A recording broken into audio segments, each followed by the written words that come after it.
యేసుక్రీస్తు నామమునకు మాత్రమే చెల్లునుగాక. ఆమేన్. మనందరికీ తెలిసిన వ్యక్తి ఎవరంటే అబ్రహాము జీవితంలో ఒక ఉన్నతమైన పాఠాన్ని మనం ఈరోజు నేర్చుకోబోతున్నాం. హల్లెలూయా. అబ్రహాము ఎలాంటి వ్యక్తి అంటే, దేవుడు స్వరాన్ని విన్నాడు. ఆకాశం నుంచి ఒక స్వరం వచ్చిన ఆ స్వరం విన్నాడు. అయితే స్వరం విన్నాడు కానీ దేవుడు ఎలా ఉంటాడో అబ్రహాముకు తెలియదు.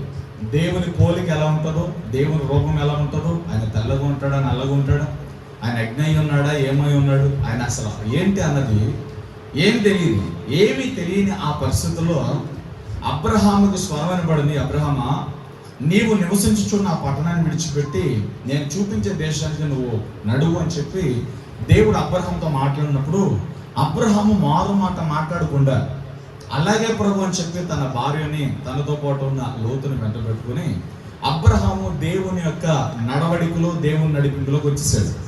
హల్లెలూయా. అబ్రహాము గురించి ఇక్కడ మనం నేర్చుకోవాల్సిన పాఠం ఏంటంటే, దేవుడు ఎవరో తెలియదు అప్పటికి అబ్రహాము దేవుడు ఎలా ఉంటాడో చూడలేదు, కానీ అబ్రహాము దేవుణ్ణి నమ్మాడు. ఇదే మాట యేసుక్రీస్తు ప్రభువు అంటారు కదా, చూచి నమ్మినవాడి కంటే చూడకుండా నమ్మినవాడు ధన్యుడు. ఇక్కడ పరిశుద్ధాత్ముడు చెప్పేది ఏంటంటే, దేవుని మందిరానికి వచ్చినప్పుడు రోగంతో వచ్చిన, వ్యాధితో వచ్చిన, బలహీనతతో వచ్చిన, కన్నీటితో వచ్చిన, దుఃఖంతో వచ్చిన, ఏ రకమైన బాధతో ఇక్కడికి వచ్చిన దేవుడు ఉన్నాడు అని, నా కన్నిటిని, నా బాధను, నా ప్రతి విధమైన పరిస్థితిని దేవుడు చూస్తున్నాడని, ఆయన నాకు సమాధానమై ఉన్నాడని, దేవుడు నన్ను బాగు చేస్తాడని, నన్ను బలపరుస్తాడని, నా యాత్రలో నన్ను నడిపిస్తాడని నమ్మి విశ్వాసం నుంచి దేవుని వద్దకు వచ్చినప్పుడు, దేవుని మందిరానికి వచ్చినప్పుడు దేవుని మహిమను ఇక్కడి నుంచి మనం మోసుకొని పోతాం. హల్లెలూయా. దేవుని మహిమను, దేవుని కార్యాన్ని మనం పొందుకుని వెళ్ళిపోతాం అన్నమాట. హల్లెలూయా. అబ్రహాము జీవితంలో దేవుని నడిపింపు చూడండి, చాలా స్పష్టత ఉంది. అబ్రహాము దేవుని చూడలేదు కానీ దేవుని మాట విన్నాడు. ఇదే విశ్వాసం. అదృశ్యమైన వాటిని దృశ్యంగా చూడటమే విశ్వాసం అని వాక్యం చెప్తుంది. అందుకే వినుట వల్ల విశ్వాసం కలుగును. ఎవరిని గురించిన మాటలు? యేసుక్రీస్తు జ్ఞానం కలిగిన యేసుక్రీస్తుని గురించిన మాటలు. హల్లెలూయా. హల్లెలూయా. అబ్రహాము దేవుని చూడలేదు కానీ అబ్రహాము దేవుని నమ్మాడు. హల్లెలూయా. ఇక్కడ మనం నేర్చుకోవాలి. ఇక్కడ అబ్రహాము దేవుని చూడలేదు కానీ దేవుని నమ్మాడు. ఎలా నమ్మాడు? దేవుని మాటను నమ్మాడు. దేవుని మాట మీద విశ్వాసం ఉంచాడు. దేవుని మాటను నమ్మి తన తండ్రిని, తన ఇంటిని విడిచిపెట్టి, తన సమస్తాన్ని విడిచిపెట్టి, దేవుడు ఎక్కడికి వెళ్ళమన్నాడో, ఏ ప్రాంతానికి వెళ్ళమన్నాడో, ఎక్కడ గుడారం ఏమన్నాడో అక్కడ నిలిచి దేవుడు గుడారం వేయమన్న కాడ గుడారం వేశాడు. ఎంతకాలం నివసించాలో అని దేవుడు చెప్తున్నప్పుడు దేవుడు ఎక్కడి నుంచి మరొక ప్రాంతానికి వెళ్ళు అని చెప్పే వరకు దేవుని కోసం కనిపెట్టుకుంటూ అక్కడ ఉండేవాడు అబ్రహాం. హల్లెలూయా. ఇటువంటి అబ్రహాము జీవితంలో ఒక వెలుతొచ్చింది. అబ్రహాము 15వ అధ్యాయం, ఆదికాండం 15వ అధ్యాయంలో 1వ వచనం నుంచి 6వ వచనం వరకు చూస్తే అబ్రహాము దేవుని మాట విని విస్తారంగా దీవించబడ్డాడు. అబ్రహాము మాత్రమే కాదు, అబ్రహాముతో పాటు ఉన్న లోతు కూడా విస్తారంగా దీవించబడినట్లు మనకు తెలుసు. అబ్రహాము. హల్లెలూయా. అబ్రహాము 15వ అధ్యాయంలో దేవునికి ప్రార్థన చేస్తున్నాడు, ప్రభువా కావాల్సినంత ఆస్తి ఇచ్చావు, మందలు ఇచ్చావు, దాసుడు ఇచ్చావు, అన్ని ఇచ్చావు, కానీ నాకు వారసుడు లేడు. నాకు నువ్వు ఒక బిడ్డను ఇవ్వకపోతే నా తర్వాత నా సమస్తానికి వారసుడు నా పెద్ద దాసుడు అవుతాడు. హల్లెలూయా. ఏంటి ప్రభువా అని చెప్పి దేవునికి ప్రార్థన చేశాడు. ఆదికాండం 15వ అధ్యాయం అబ్రహాం. హల్లెలూయా.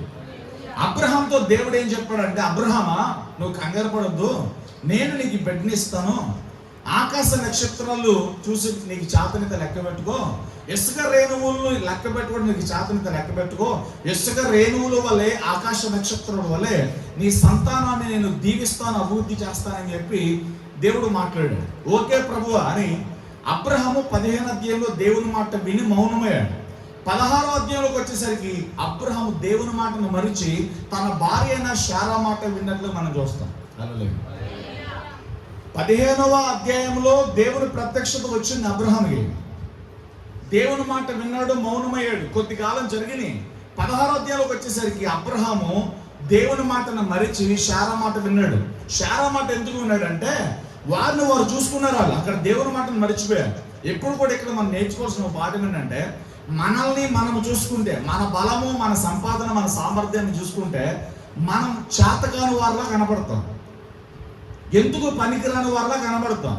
మన వల్ల ఎవరికి మనకి కూడా ఎటువంటి ఉపయోగం లేదనే విషయం మనకు అర్థమైపోతుంది. అక్కడ శారా అబ్రహాము 16 అధ్యాయంలో ఎలా ఉన్నారో తెలుసా?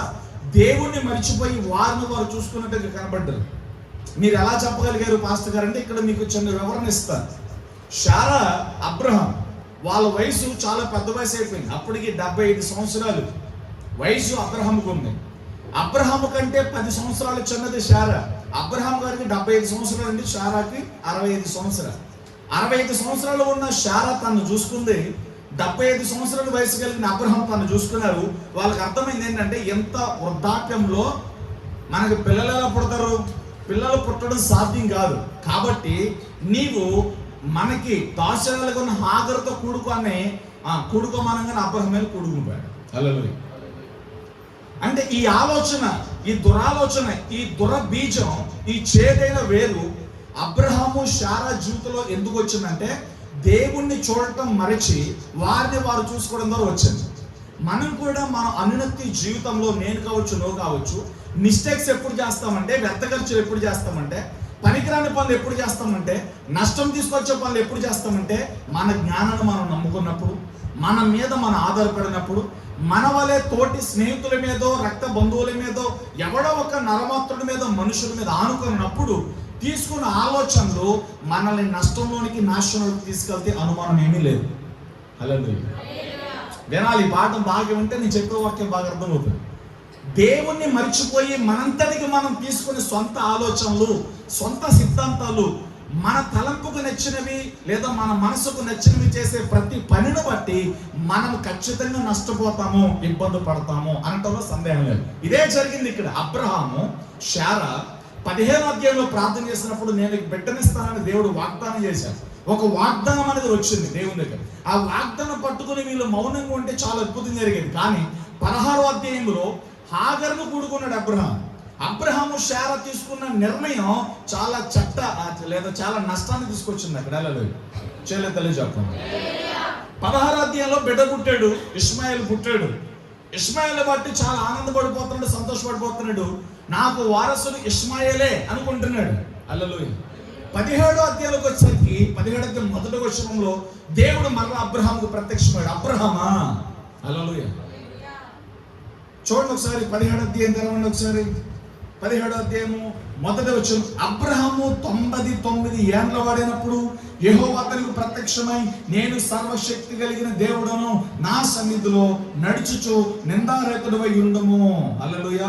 నాకు నీకును మధ్య నా నిబంధన నియమించి నిన్ను అత్యధికంగా అభివృద్ధి పొందించదరని అతనితో చెప్పును. అబ్రహాము సాగిలపడి అతనితో దేవునితో మాట్లాడి, ఇదిగో నేను నియమించిన నా నిబంధన నీతో చేసి ఉన్నాను. నీవు అనేక జనములకు తండ్రి వగుదు, మరియు ఇక మీదట నీ పేరు అబ్రాహాము అనబడదు. నిన్ను అనేక జనములకు తండ్రిగా నియమించిన కనుక నీ పేరు అబ్రహాము అనబడును. హల్లెలూయా. ఇంకా అలా కిందకి చదువుకుంటూ వెళ్ళిపోతే నాకు టైం చల్లదు, కానీ అలా కిందకి చదువుకుంటూ వెళ్ళిపోతే దేవుడు మాట్లాడతాడు అక్కడ. నేను దీవిస్తాను, ఆశీర్వదిస్తాను. ఎలాగా చెప్పండి?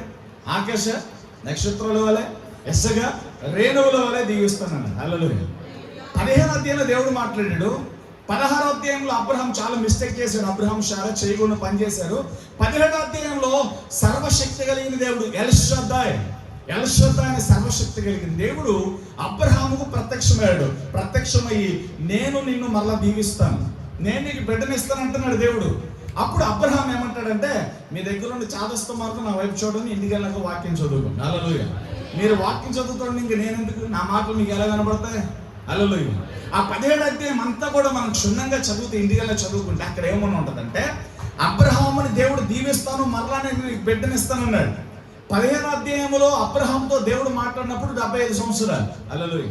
ఇప్పటికి ఎన్ని సంవత్సరాలు? 95. హల్లెలూయా.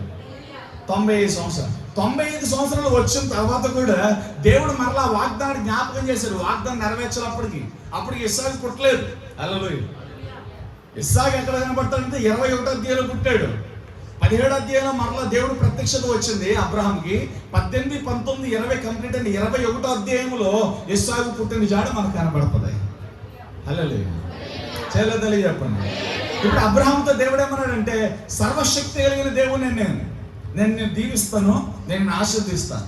ఆయన ప్రత్యక్షపరుచుకుంటున్నాడు. నా సన్నిధిలో నీవు నడుచుచు నిందారహితుడిగా ఉండు, నేను సర్వశక్తి కలిగిన ఎల్ షద్దాయ్. ఎల్ అంటే బలవంతుడు, షద్దాయ్ పోషించువాడు. హల్లెలూయా చెప్పండి. ఎల్ అంటే బలవంతుడు, శక్తిమంతుడు, సామర్థ్యం కలిగిన వాడు, ఘనమైన వాడు, గట్టివాడు అని అర్థం. ఎల్ అంటే హల్లెలూయా షద్దాయ్ పోషించువాడు, పోషించువాడు. హల్లెలూయా అంటే ఎల్ షద్దాయ్ అన్న మాటకు అర్థం అన్నమాట తెలుగులో. చేతులు తల్లి చెప్పండి. ఇప్పుడు 17వ అధ్యాయంలో దేవుడు ఏమన్నాడంటే, నేను 15వ అధ్యాయంలో నీకు చేసిన వాగ్దానం ముందు చూసావా, నిబంధన ముందు చూసావా, అది నేను జ్ఞాపకం చేసుకుంటున్నా, అది నేను నెరవేరుస్తాను, నేను దీవిస్తానంటే అప్పుడు అబ్రహాము ఓపెన్ అవుతాడు, ప్రభువా నాకు ఆల్రెడీ బిడ్డనిచ్చావు నువ్వు అంటాడు. హల్లెలూయా ఏ బిడ్డ?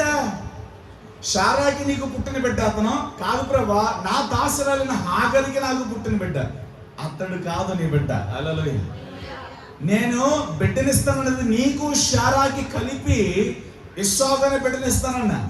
ఆఖరికి నీకు కాదు, ఆఖరి నీ భార్య కాదు కదా, నీ దాసురాలు కదా. దాసురాలు కుమారుడు నీకు ఎలా వారసుడవుతాడు? అది కాదు నా ఆలోచనలో ఉన్న థీమ్, అది కాదు నా ఆలోచనలో ఉన్న ఉద్దేశం. శారాకి నీకు కలిగిన బిడ్డని నేను నిబంధనకు ఏర్పరచుకుంటున్నాను. నా నిబంధన నీ తర్వాత తన జీవితంలో నేను స్థిరపరుస్తాను. హల్లెలూయా మరి ఇతను ఏం చేయమంటావు ప్రభా? చాలా బాధపడిపోతాడు అబ్రహాం ఇతను, ఎందుకంటే తండ్రి తల్లులు వేరే తండ్రి ఈయనే కదా. ఇష్మాయిల్ మీద కూడా అదే అఫెక్షన్, అదే ప్రేమ ఉంది. ఇష్మాయిల్ బట్టి బాధపడి దుఃఖపడి నేనేం చేయను ప్రభా మరి బిడ్డని అని అడుగుతాడు. అప్పుడు అబ్రహామా నిన్ను బట్టి నేను ఇష్మాయిల్ సంతానాన్ని కూడా దీవిస్తాను, వాడిని విస్తరింపజేస్తాను, వాళ్ళని దీవిస్తాను అని చెప్పి దేవుడు అబ్రహాముకు వాగ్దానం చేశాడు. అలా వాగ్దానం చేయబట్టి ఈ రోజున పెద్ద పెద్ద అరబ్ కంట్రీలో వాళ్ళు అలా దీవించబడ్డారు. మనం నూతలో నీళ్ళు తోడుకున్నట్టుగా వాళ్ళు నూతలో ఏం తోడుకుంటారో మీకు తెలుసు. హల్లెలూయా ఎందుకంటే లోక జ్ఞానం మనందరికీ చాలా బాగుంటుంది కాబట్టి నేను దాని గురించి వివరించాల్సిన అవసరం లేదు. హల్లెలూయా చేయలేదు తెలియజెప్పండి. ఇప్పుడు దేవుడు ఏం చెప్పాడంటే నేను నీకు బిడ్డనిస్తాను. ఎప్పుడు చెప్పండి? ఎప్పుడు? 17వ అధ్యాయంలో. ఎన్ని సంవత్సరాలకి? 95 సంవత్సరాలకి. 21వ అధ్యాయంలోకి వెళ్తే 21వ అధ్యాయంలో ఒకటి జరుగుతుంది చూడండి ఒకసారి. 18వ అధ్యాయం చూడండి ఒకసారి. 18వ అధ్యాయము 9 నుంచి 15 వచనాలు తగ్గడానికి చదవండి ఒకసారి, నాకు వినపడేటట్టు చదవండి. 18వ అధ్యాయంలో రండి, 9 నుంచి 15 వచనం. నీ భార్య అయిన శారా ఎక్కడ ఉన్నది అడిగగా అతడు అది గుడారం కనుక పైన. 18వ అధ్యాయంలో మనం ఫస్ట్ వచనం చూసినట్లయితే దేవుడు అబ్రహాముకు ప్రత్యక్షమయ్యాడు మాట, కనబడ్డాడు. ఆ తర్వాత 2వ వచనం చూసినట్లయితే 3 వ్యక్తులు అబ్రహాం దగ్గరికి దిగొచ్చారు. 3 వ్యక్తులు అబ్రహాం దగ్గరికి దిగొచ్చినప్పుడు అబ్రహాము వారిని గౌరవించి వాళ్ళకి సాగిలపడి, అయ్యా కొద్దిగా వాటర్ తాగండి, కొద్దిగా ఆహారం తినండి, నేను ఇచ్చే నైవేద్యాన్ని తీసుకోండి అని చెప్పి బ్రతిమలాడతాడు. అబ్రహాము ప్రేమను బట్టి వెంటనే వాళ్ళు సరే అని చెప్పి అబ్రహాము విందు కోసం వాళ్ళు వెయిట్ చేస్తారు. ఆ టైంలో ఆ వ్యక్తులు అబ్రహాంతో మాట్లాడతారు. అబ్రహాము నువ్వు ఒక్కడే ఉన్నావు, నీ భార్యను శారయ్యది అని అడిగినప్పుడు ఆ గుడారం చాటం ఉంది అని చెప్పాడు. ఓకే ఇదంతా ఓకే. ఇప్పుడు దేవుడు ఏమంటాడు తెలుసా? శారా అక్కడ నవ్విందంట. అది కంటిన్యూ చేయండి ఒకసారి. అందుకు ఆయనకి మీదట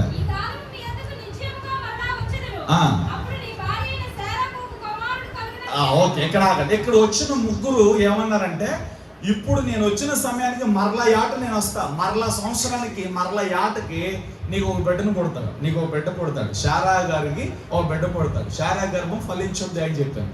వెంటనే శారా ఏం చేసింది తెలుసా? గుడారం పక్కన నా మాటలు విని, మనం కూడా తలుపు పక్కన ఆ పక్కన ఈ పక్కన విని ఆల మాటలు ఏల మాటలు అంటే చూసావా, ఇల్లు పక్కలు ఉంటాయి. హల్లెలూయా ఇలా చెవు ఎక్కువ వింటాను చూసా, ఏం తెలియదు అలా ఎందేమిటి గుడారం చూడండి దాక్కుని అహాహా నవ్వేసింది అనమాట. ఏ మాటలకి?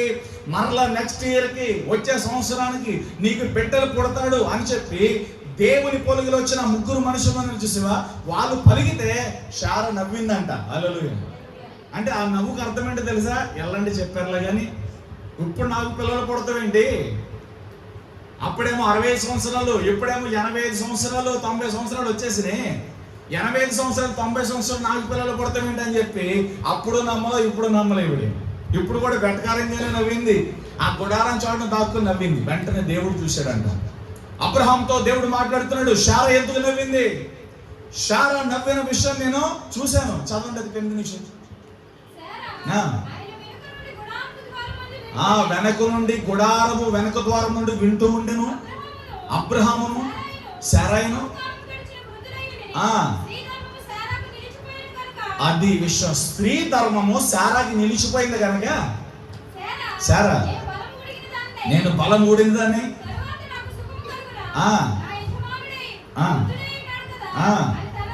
నాకు ఎక్కడ బలం కలుగుద్ది, నా యజమానుడు వృద్ధుడైపోయాడు, ఇక నాకు పిల్లలు ఎక్కడ పుడతారని ఏమనుకో అది అండర్లైన్ చేయండి. నవ్వుకోనేను. హల్లెలూయా. నవ్వుకునేను. నవ్వుకున్న దాన్ని కూడా దేవుడు చూశాడండి. చూడండి నెక్స్ట్ కంటిన్యూ. అంతటి యెహోవా అబ్రహాంతో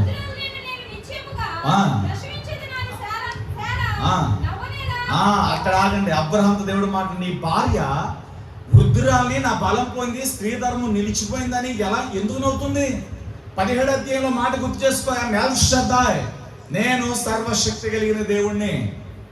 17వ అధ్యాయంలో దేవుడు స్పష్టంగా చెప్పాడు, నేను సర్వశక్తి కలిగిన దేవుణ్ణి. నీ భార్యకి స్త్రీ ధర్మం పోయిందని, బలము పోయిందని, ముసలితనం వచ్చిందని ఆవిడ ఎందుకు నవ్వింది? నాకు అసాధ్యం ఏదైనా కలదా? ఈరోజు మనం ఇక్కడ నేర్చుకోవాలి పాఠం. మన పరిస్థితులన్నీ చేయి దాటిపోయినా, ఎలాంటి నష్టం వాటిల్లే పరిస్థితులు ఉన్నా, అప్పుల్లోనికి వెళ్ళిపోయి వేలం వేసే స్థితి వచ్చి రోడ్డుకి ఎక్కేసిన పరిస్థితుల్లో కూడా మన దేవుడు సర్వశక్తి కలిగిన దేవుడే. ఇది విశ్వాసం. అన్ని బాగుంటే యేసుకు స్తోత్రం, ఏమీ బాగోపోతే దేవుడు లేడు గీవుడు లేడంటే ఇప్పుడే దేవుని వదిలిపెట్టేసి బయటకు పో. హల్లెలూయా. నేను సత్యం పలుకుతున్నా. బ్రతుకుంటే క్రీస్తే, చావైతే లాభమే. హల్లెలూయా. ఆశాపు రాసే 73వ కీర్తనలో ఆకాశమందు నువ్వు తప్ప నాకు ఎవ్వరులేరని అంటాడు. ఏమంటుంది? ఈ లోకంలో నీవు నాకుండగా నాకేది అక్కర్లేదు అంటాడండి. నువ్వు ఉంటే చాలు ప్రభువా, ఇంకేది అక్కర్లేదు. ఇదే మనం కోరుకోవాలి. నాకు ఈ మాట చెప్పినప్పుడు ఎగ్జాక్ట్గా ఎవరు గుర్తుకొస్తా తెలుసా? నాకు జక్కయ్య గుర్తుకొస్తాడండి. జక్కయ్య దేవుని కోరుకున్నాడు. మనలాంటోడు కాదు జక్కయ్య. మనందరికంటే 1000 రెట్లు 1,00,00,000 రెట్లు విశ్వాసం కలిగిన వ్యక్తి అతను. హల్లెలూయా. జక్కయ్యకి విపరీతమైన డబ్బు ఉంది. సుంకపు గుర్తుదారుడు అనగా ఇన్కమ్ ట్యాక్స్ ఆఫీసర్. అయినా అధికంగా పన్నును వసూలు చేసి ప్రజల మీద భారం వేసి డబ్బు బాగా సంపాదించాడు. కానీ ఇక్కడ ఈ జక్కయ్య గురించి ఎందుకు చెప్తానంటే, జక్కయ్యకి డబ్బు ఉంది, ఇల్లు ఉంది, అన్ని హంగులు ఉంది. కానీ జక్కయ్యకి గ్రామంలో పట్టణంలో రెస్పెక్ట్ లేదు, మర్యాద లేదు. ఎవడు జక్కయ్యని చూసి ఆనందిస్తలా. జక్కయ్యని చూసిన వాళ్ళందరూ తిట్టుకుంటున్నారు. హల్లెలూయా. చెప్పండి, అందరూ ఏం చేస్తున్నారు చెప్పండి? తిట్టుకున్నారు జక్కయ్యని. వీడు ఎక్కువ డబ్బులు వసూలు చేస్తాడని చెప్పి తిట్టుకున్నారు అందరూ. జక్కయ్యకి మర్యాద లేదు, జక్కయ్యకి విలువ లేదు. ఎవరో పేరు పెట్టి పిలిచిన జాడలు లేవు. ఏదన్నా భయపడి, అధికారిగా ఉన్నాడు కాబట్టి భయపడి ఎదురుగా నమస్కారమో దండమో ధన్యవాదమో పెట్టి పక్కకి వెళ్ళి తిట్టుకునే వాళ్ళు అనమాట. హల్లెలూయా. అంటే ఎదురుగా దండం పెట్టేవాళ్ళు, పక్కకి వెళ్ళి తిట్టుకునే వాళ్ళు. అది జక్కయ్య పరిస్థితి. జక్కయ్యకి తన డబ్బు ఆనందం ఇవ్వలేదు, తన ఇల్లు ఆనందం ఇవ్వలేదు, గ్రామంలో ఏ ప్రజలు సంతోషం ఇవ్వాల, ఎక్కడ తనకి ఆనందము సంతోషము సుఖం లభించలే. అటువంటి సందర్భంలో యేసుక్రీస్తు ప్రభువు గురించి చాలా నార్ల నుంచి వింటూ వచ్చాడు. ఒక రోజున జక్కయ్య గ్రామంలోకి నా దేవుడు అడిగి పెట్టాడు. జక్కయ్య పట్టణంలోనికి యేసు ప్రభు వెళ్ళి సువార్త ప్రకటిస్తుంది. నా ఊర్లోనికి, నా పట్టణంలోకి వచ్చిన యేసుని నేను మీట్ అవ్వాలి, కలవాలి అని జక్కయ్య చాలా దృఢ సంకల్పంతో యేసు ప్రభుతో మాట్లాడదామని వచ్చాడు. కానీ అవకాశం లేదు. ఎందుకంటే జక్కయ్య తన వ్యక్తిగతంగా తన బాహ్య రూపము పొట్టివాడు కనుక యేసు ప్రభు చుట్టూ అధిక జనసంఖ్య ఉన్నందువలన యేసు ప్రభువుని కలవడానికి అవకాశం లేనందువల్ల జక్కయ్య పక్కన ఉన్న ఏ చెట్టు? మేడి చెట్టు ఎక్కాడు. అల్లలే మేడి చెట్టు అంజలు చెట్టు, మేడి చెట్టు ఎక్కాడు. అలా నునుపుగా ఉన్న చెట్టు మేడి చెట్టు అనమాట. చెల్లు తల్లి చెప్పండి. మేడి చెట్టు ఎక్కుచున్నాడు. యేసుప్రభు అక్కడ రాగానే జక్కయ్యను చూసి, జక్కయ్య దిగిరము, నేను నీ ఇంట ఉంటా, నీ ఇంటికి వస్తా అనగానే యేసుప్రభుకు చోటిచ్చేసాడు. హల్లెలూయా. యేసుప్రభుకు చోటిచ్చాడు. ఇదంతా ఎందుకు చెప్పాను తెలుసా? ఈ లోకంలో నువ్వు నాకుండగా నాకేది అక్కర్లేదని చెప్పే వరకు ఉండాలని చెప్తున్నా. యేసయ్యా, నువ్వు నాకుండగా నాకేది అక్కర్లేదు లోకంలో, నువ్వుంటే నాకు అన్నీ ఉన్నట్టే, నువ్వుంటే నాకు అన్నీ ఉన్నట్టే చెప్తారా దేవుడు? యేసయ్యా, నువ్వు నాకు ఉంటే ఈ లోకంలో ఏది అక్కర్లా. ఇది జక్కయ్య పాఠం. జక్కయ్య యేసు ప్రభు దగ్గర రాగానే, యేసు ప్రభు పిలవగానే, జక్కయ్య ఇంటికి యేసు ప్రభు వెళ్ళగానే జక్కయ్య ఇదే చేశాడు. యేసయ్య, నువ్వు నాకుంటే నేను అన్యాయంగా సంపాదించిన డబ్బు నాకు వద్దన్నాడు. ఎక్సలెంట్ కదా? అద్భుతమైన పాఠం కదా. నువ్వు సంపాదించిన పాపపు సొమ్ము బయటకు తీసేరా పాడే అని చెప్పి యేసు ప్రభు స్వయంగా ఏం చెప్పలేదు అక్కడ. జక్కయ్య ఇంటికి యేసు ప్రభు వెళ్ళగానే వాకిట బయట నిలిచి ఉన్న యేసు ప్రభుని అక్కడ నిలబెట్టి అన్యాయంగా అక్రమంగా సంపాదించిన పాపపు సొమ్మంతని తీసుకొచ్చి, ఇదిగో ప్రభు ఇదంతా కూడా పాపం, చాలా మంది దగ్గర అన్యాయంగా అక్రమంగా హింసించి కొట్టి తిట్టి భయపెట్టి సంపాదించిన పాపపు సొమ్ము ఎవరిదో వాళ్ళకి ఇచ్చేస్తాను. హల్లెలూయా. ఎలా ఇస్తాను తెలుసా? 1 రూపాయి తీసుకున్నవాడికి ఎన్ని రూపాయలు ఇస్తాను చెప్పాలి? 1కి 4, 2, 3 4 ఇంతలు. హల్లెలూయా. చేయలేదని చెప్పండి. ఎవరి దగ్గర అయితే తీసుకున్న వాళ్ళకి 4 అంతలు ఇచ్చేస్తాడు ప్రభా. దాని అర్థం ఏంటి తెలుసా? జక్కయ్యకి అద్భుతమైన దేవుడు దొరికాడు, జక్కయ్యకి సమాధానకర్త దొరికాడు, జక్కయ్యకి సంతోషం ఇచ్చే దేవుడు దొరికాడు, జక్కయ్యకి ఆనందం ఇచ్చే దేవుడు దొరికాడు, జక్కయ్యకి మర్యాద ఇచ్చే రెస్పెక్ట్ ఇచ్చే దేవుడు దొరికాడు. జక్కయ్యకి లోపల ఏది అవసరం యేసయ్య ఉండగా. హల్లెలూయా. మనము ఎంతకాలం దేవుని వాక్యం విన్నా, ఎంతకాలం భక్తి చేసినా లోకాశలోనే కొట్టుకుంటూ ఉంటాం. ఆదివారం దేవుని సన్నిధి మానేస్తాము, ఫంక్షన్లకు వెళ్ళిపోతాము, పబ్బాలకు వెళ్ళిపోతాము, మనుషులు ప్రేమిస్తాము, చుట్టాలు ప్రేమిస్తాము, వాళ్ళని ప్రేమిస్తాం, వీళ్ళని ప్రేమిస్తాం. ఊరికే వచ్చి దేవుని దగ్గర మనం ఏదో నటించేస్తాం. హల్లెలూయా. బ్రదర్ అది కాదు. హల్లెలూయా. జక్కయ్య నిజంగా దేవుని ప్రేమించాడు, క్రియల్లో కనబడుతూ ఉంది. నువ్వు నాకుండగా 73వ కీర్తనలో ఆసాఫ్ అంటున్నాడు, నువ్వు నాకుండగా ఈ లోకంలో ఏది నాకు అక్కర్లేదు. చెప్పండి మరలా, నువ్వు నాకుండగా నాకు ఏది అక్కర్లా ప్రభు. ఈ లోకంలో నువ్వు నాకుండగా నాకేది అక్కర్లా. ఇదే జక్కయ్య పాఠం. జక్కయ్య జీవితానికి యేసయ్య రాగా నువ్వు నాకు చాలు ప్రభా, ఇంకా నాకేది అక్కర్లేదు అన్నాడు జక్కయ్య. అడగకుండానే తీసుకొచ్చి ఇచ్చేసాడు జక్కయ్య. జక్కయ్యకి ఏం దొరికిందంటే సంతోషం దొరికింది, సమాధానం దొరికింది, నెమ్మది దొరికింది. జక్కయ్య ఇంటికి రక్షణ వచ్చిందండి. అంత మాత్రమే కాక ఇతడు కూడా అబ్రహాము కుమారుడే. హల్లెలూయా. ఇతడు కూడా అబ్రహాము కుమారుడు. అబ్రహాము కుమారుడు అంటే అర్థం ఏంటో తెలుసా? దేవుని కుమారుడు అని అర్థం. రక్షణ లేని ఇంటికి రక్షణ వచ్చింది, వెలుగు లేని ఇంటికి వెలుగు వచ్చింది, నెమ్మది లేని వ్యక్తికి నెమ్మది కలిగింది. మర్యాద ఎక్కడ లేదో అక్కడ దేవుడు మర్యాద ఇచ్చాడండి. ఏ ప్రజల మధ్య ధనవంతుడిగా అహంకారంతో బ్రతికాడో, అధికారులను అహంకారంతో బ్రతికాడో, ఆ ప్రజల మధ్య జక్కయ్యని దీనుడిగా దేవుడు మార్చేశాడండి. దీనుడిగా మార్చాడండి.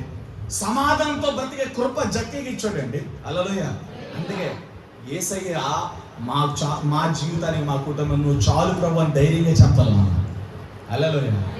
లోకంలో మనకి మనుషులు శాశ్వత కాలం ఉండరు. మనం సంపాదించిన డబ్బు శాశ్వత కాలం ఉండదు. హల్లెలూయా. డబ్బు ఏదో ఒక రోజున పోక తప్పదు. మన బలము ఏదో ఒక రోజున కరగక తప్పదు. మనం ఏ మనుషులైతే వీళ్ళు నా వాళ్ళు వాళ్ళు నా వాళ్ళు అని అనుకుంటామో వాళ్ళు ఒక రోజున మన మీద మట్టేసి వెళ్ళక తప్పదు. హల్లెలూయా. దేవుడు ఒక్కడే శాశ్వతమైన వాడు. దేవుని నిబంధన ఎప్పుడు మారదు, ఆయన వాత్సల్యత ఎప్పుడు మారదు, ఆయన కృప ఎప్పుడు మారదు. ఆయన శాశ్వతముగా ఉండే దేవుడు ఆయన. అందుకని ఆయన రాజ్యము అంతము లేని రాజ్యం, ఆయన రాజ్యము శాశ్వతమైన రాజ్యం. మనం ఆరాధించే యేసుక్రీస్తు అనే దేవుడు యుగ యుగములు తరతరములు సజీవుడే. హల్లెలూయా. అందుకే జక్కయ్యకి చాలు అనుకున్నాడు. జక్కయ్య నేను ఇంటికి వస్తాంటే వెల్కమ్. హల్లెలూయా. ఆహ్వానం పలికాడు. ఈరోజు ఈ వాక్యం ద్వారా దేవుడు మనతో మాట్లాడుతున్నాడు. లోకంలో నువ్వు ఏది కోరుకున్నా అది నీకు నష్టాన్ని తీసుకొస్తుంది. లోకంలో నువ్వు దేని ఆశపడ్డా అది నీకు నష్టాన్ని తీసుకొస్తుంది. అందుకే లోకంలో ఉన్న వాటన్నిటికంటే ఘనమైన వాడు, విలువైన వాడు, నిత్య జీవం కలిగిన వాడు యేసుక్రీస్తు. ఆయన్నే కోరుకోండి, ఆయన్నే సేవించండి. ఎలాంటి పరిస్థితి వచ్చినా ఆయన విడిచిపెట్టకూడదు. ఈ విషయాన్ని మరిచిన అబ్రహాం శారా మరలా 17వ అధ్యాయంలో దేవుడు జ్ఞాపకం చేశాడు. 15వ అధ్యాయంలో వాగ్దానం వచ్చింది, 16లో మర్చిపోయారు. 17వ అధ్యాయంలో నేను సర్వశక్తి కలిగిన దేవుడిని దేవుడే దర్శనమిచ్చాడు. దేవుడే మరలా ప్రత్యక్షత పరుచుకున్నాడు. హల్లెలూయా.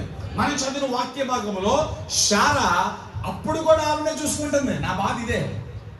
17వ అధ్యాయంలో మొదటి వాక్యంలో దేవుడు దర్శనం ఇచ్చాడు, నేను సర్వశక్తి కలిగిన దేవుడిని, ఐ యామ్ ఎల్ షదాయ్. హల్లెలూయా. 17వ అధ్యాయంలో దేవుడు మాట్లాడాడు కదా. మాట్లాడినప్పుడన్నా మారు మనసు పొందాలి కదా. అయ్యారమ్మ గారు, అబ్రహాం గారు, శారా గారు మారు మనసు పొందాలి కదా, దేవుని వైపు చూడాలి కదా. ఇక్కడ వీళ్ళు ఏం చేశారు తెలుసా? మరలా శారా ఆవిడ వైపు చూసుకుంటుంది. అసలు దాన్ని అయిపోయాను, స్త్రీ స్థలం మిలిచిపోయింది, వృద్ధురాలు అయిపోయాను. నా యజమానుడు అనగా అబ్రహాం గారు ముసలోడైపోయాడు, మరలా నెక్స్ట్ ఇయర్కి పిల్లోడు పుడతాడని చెప్పి వీళ్ళు చెప్తున్నారు, ఏంటిది అనుకుంటుంది. అల్లలే దేవుని వాగ్దానం అంతే. అవకాశం లేని పరిస్థితుల్లో దేవుడు అవకాశాన్ని తీసుకొస్తాడు. పాడైపోయిన పరిస్థితుల్లో మరలా దాన్ని బాగు చేస్తాడు. మనం మనుషులకు మనం ఏమనుకుంటే ఇది పాడైపోయింది, ఇక ఇది సాధ్యం కాదు, ఇది బాగుపడదు, ఇది జరగదు, ఇది అవ్వదు అని మనుషులంగా మనం అనుకుంటాం. కానీ మనం ఆరాధించే దేవునికి చేతకంది ఏదైనా ఉందా? హల్లెలూయా. సాధ్యం కంది ఏదైనా ఉందా?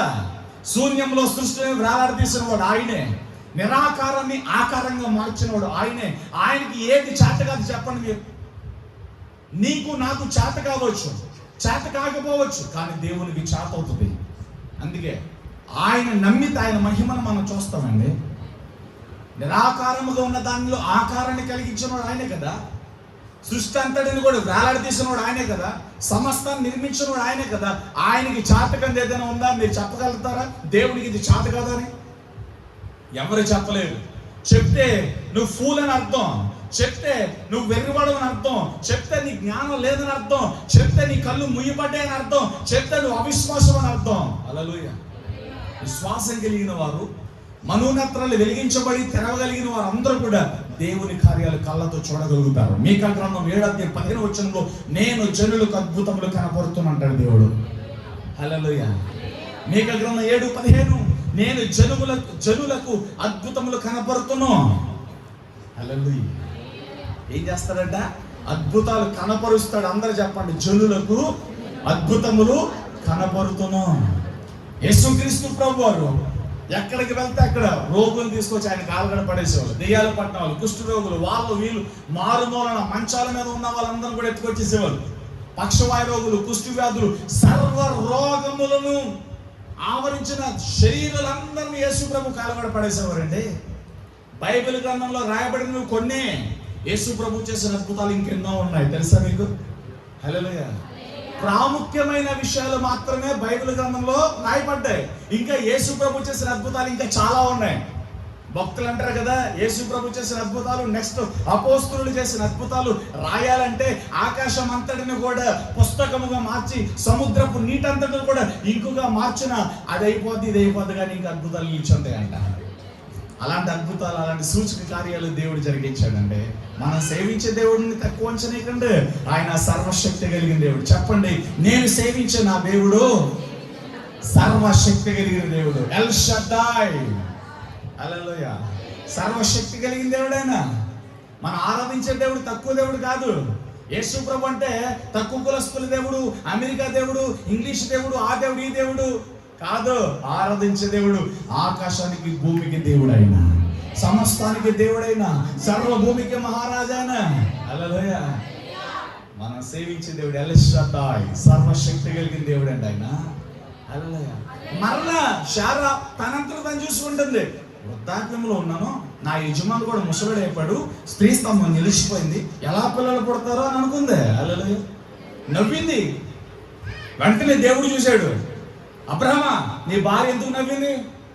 చేతగా మరి దేవుని కోపరాదా? చెప్పండి. ఆయన తక్కువ చేస్తే దేవుని కోపరాదు. వెంటనే కలగ చేసుకున్నాడు.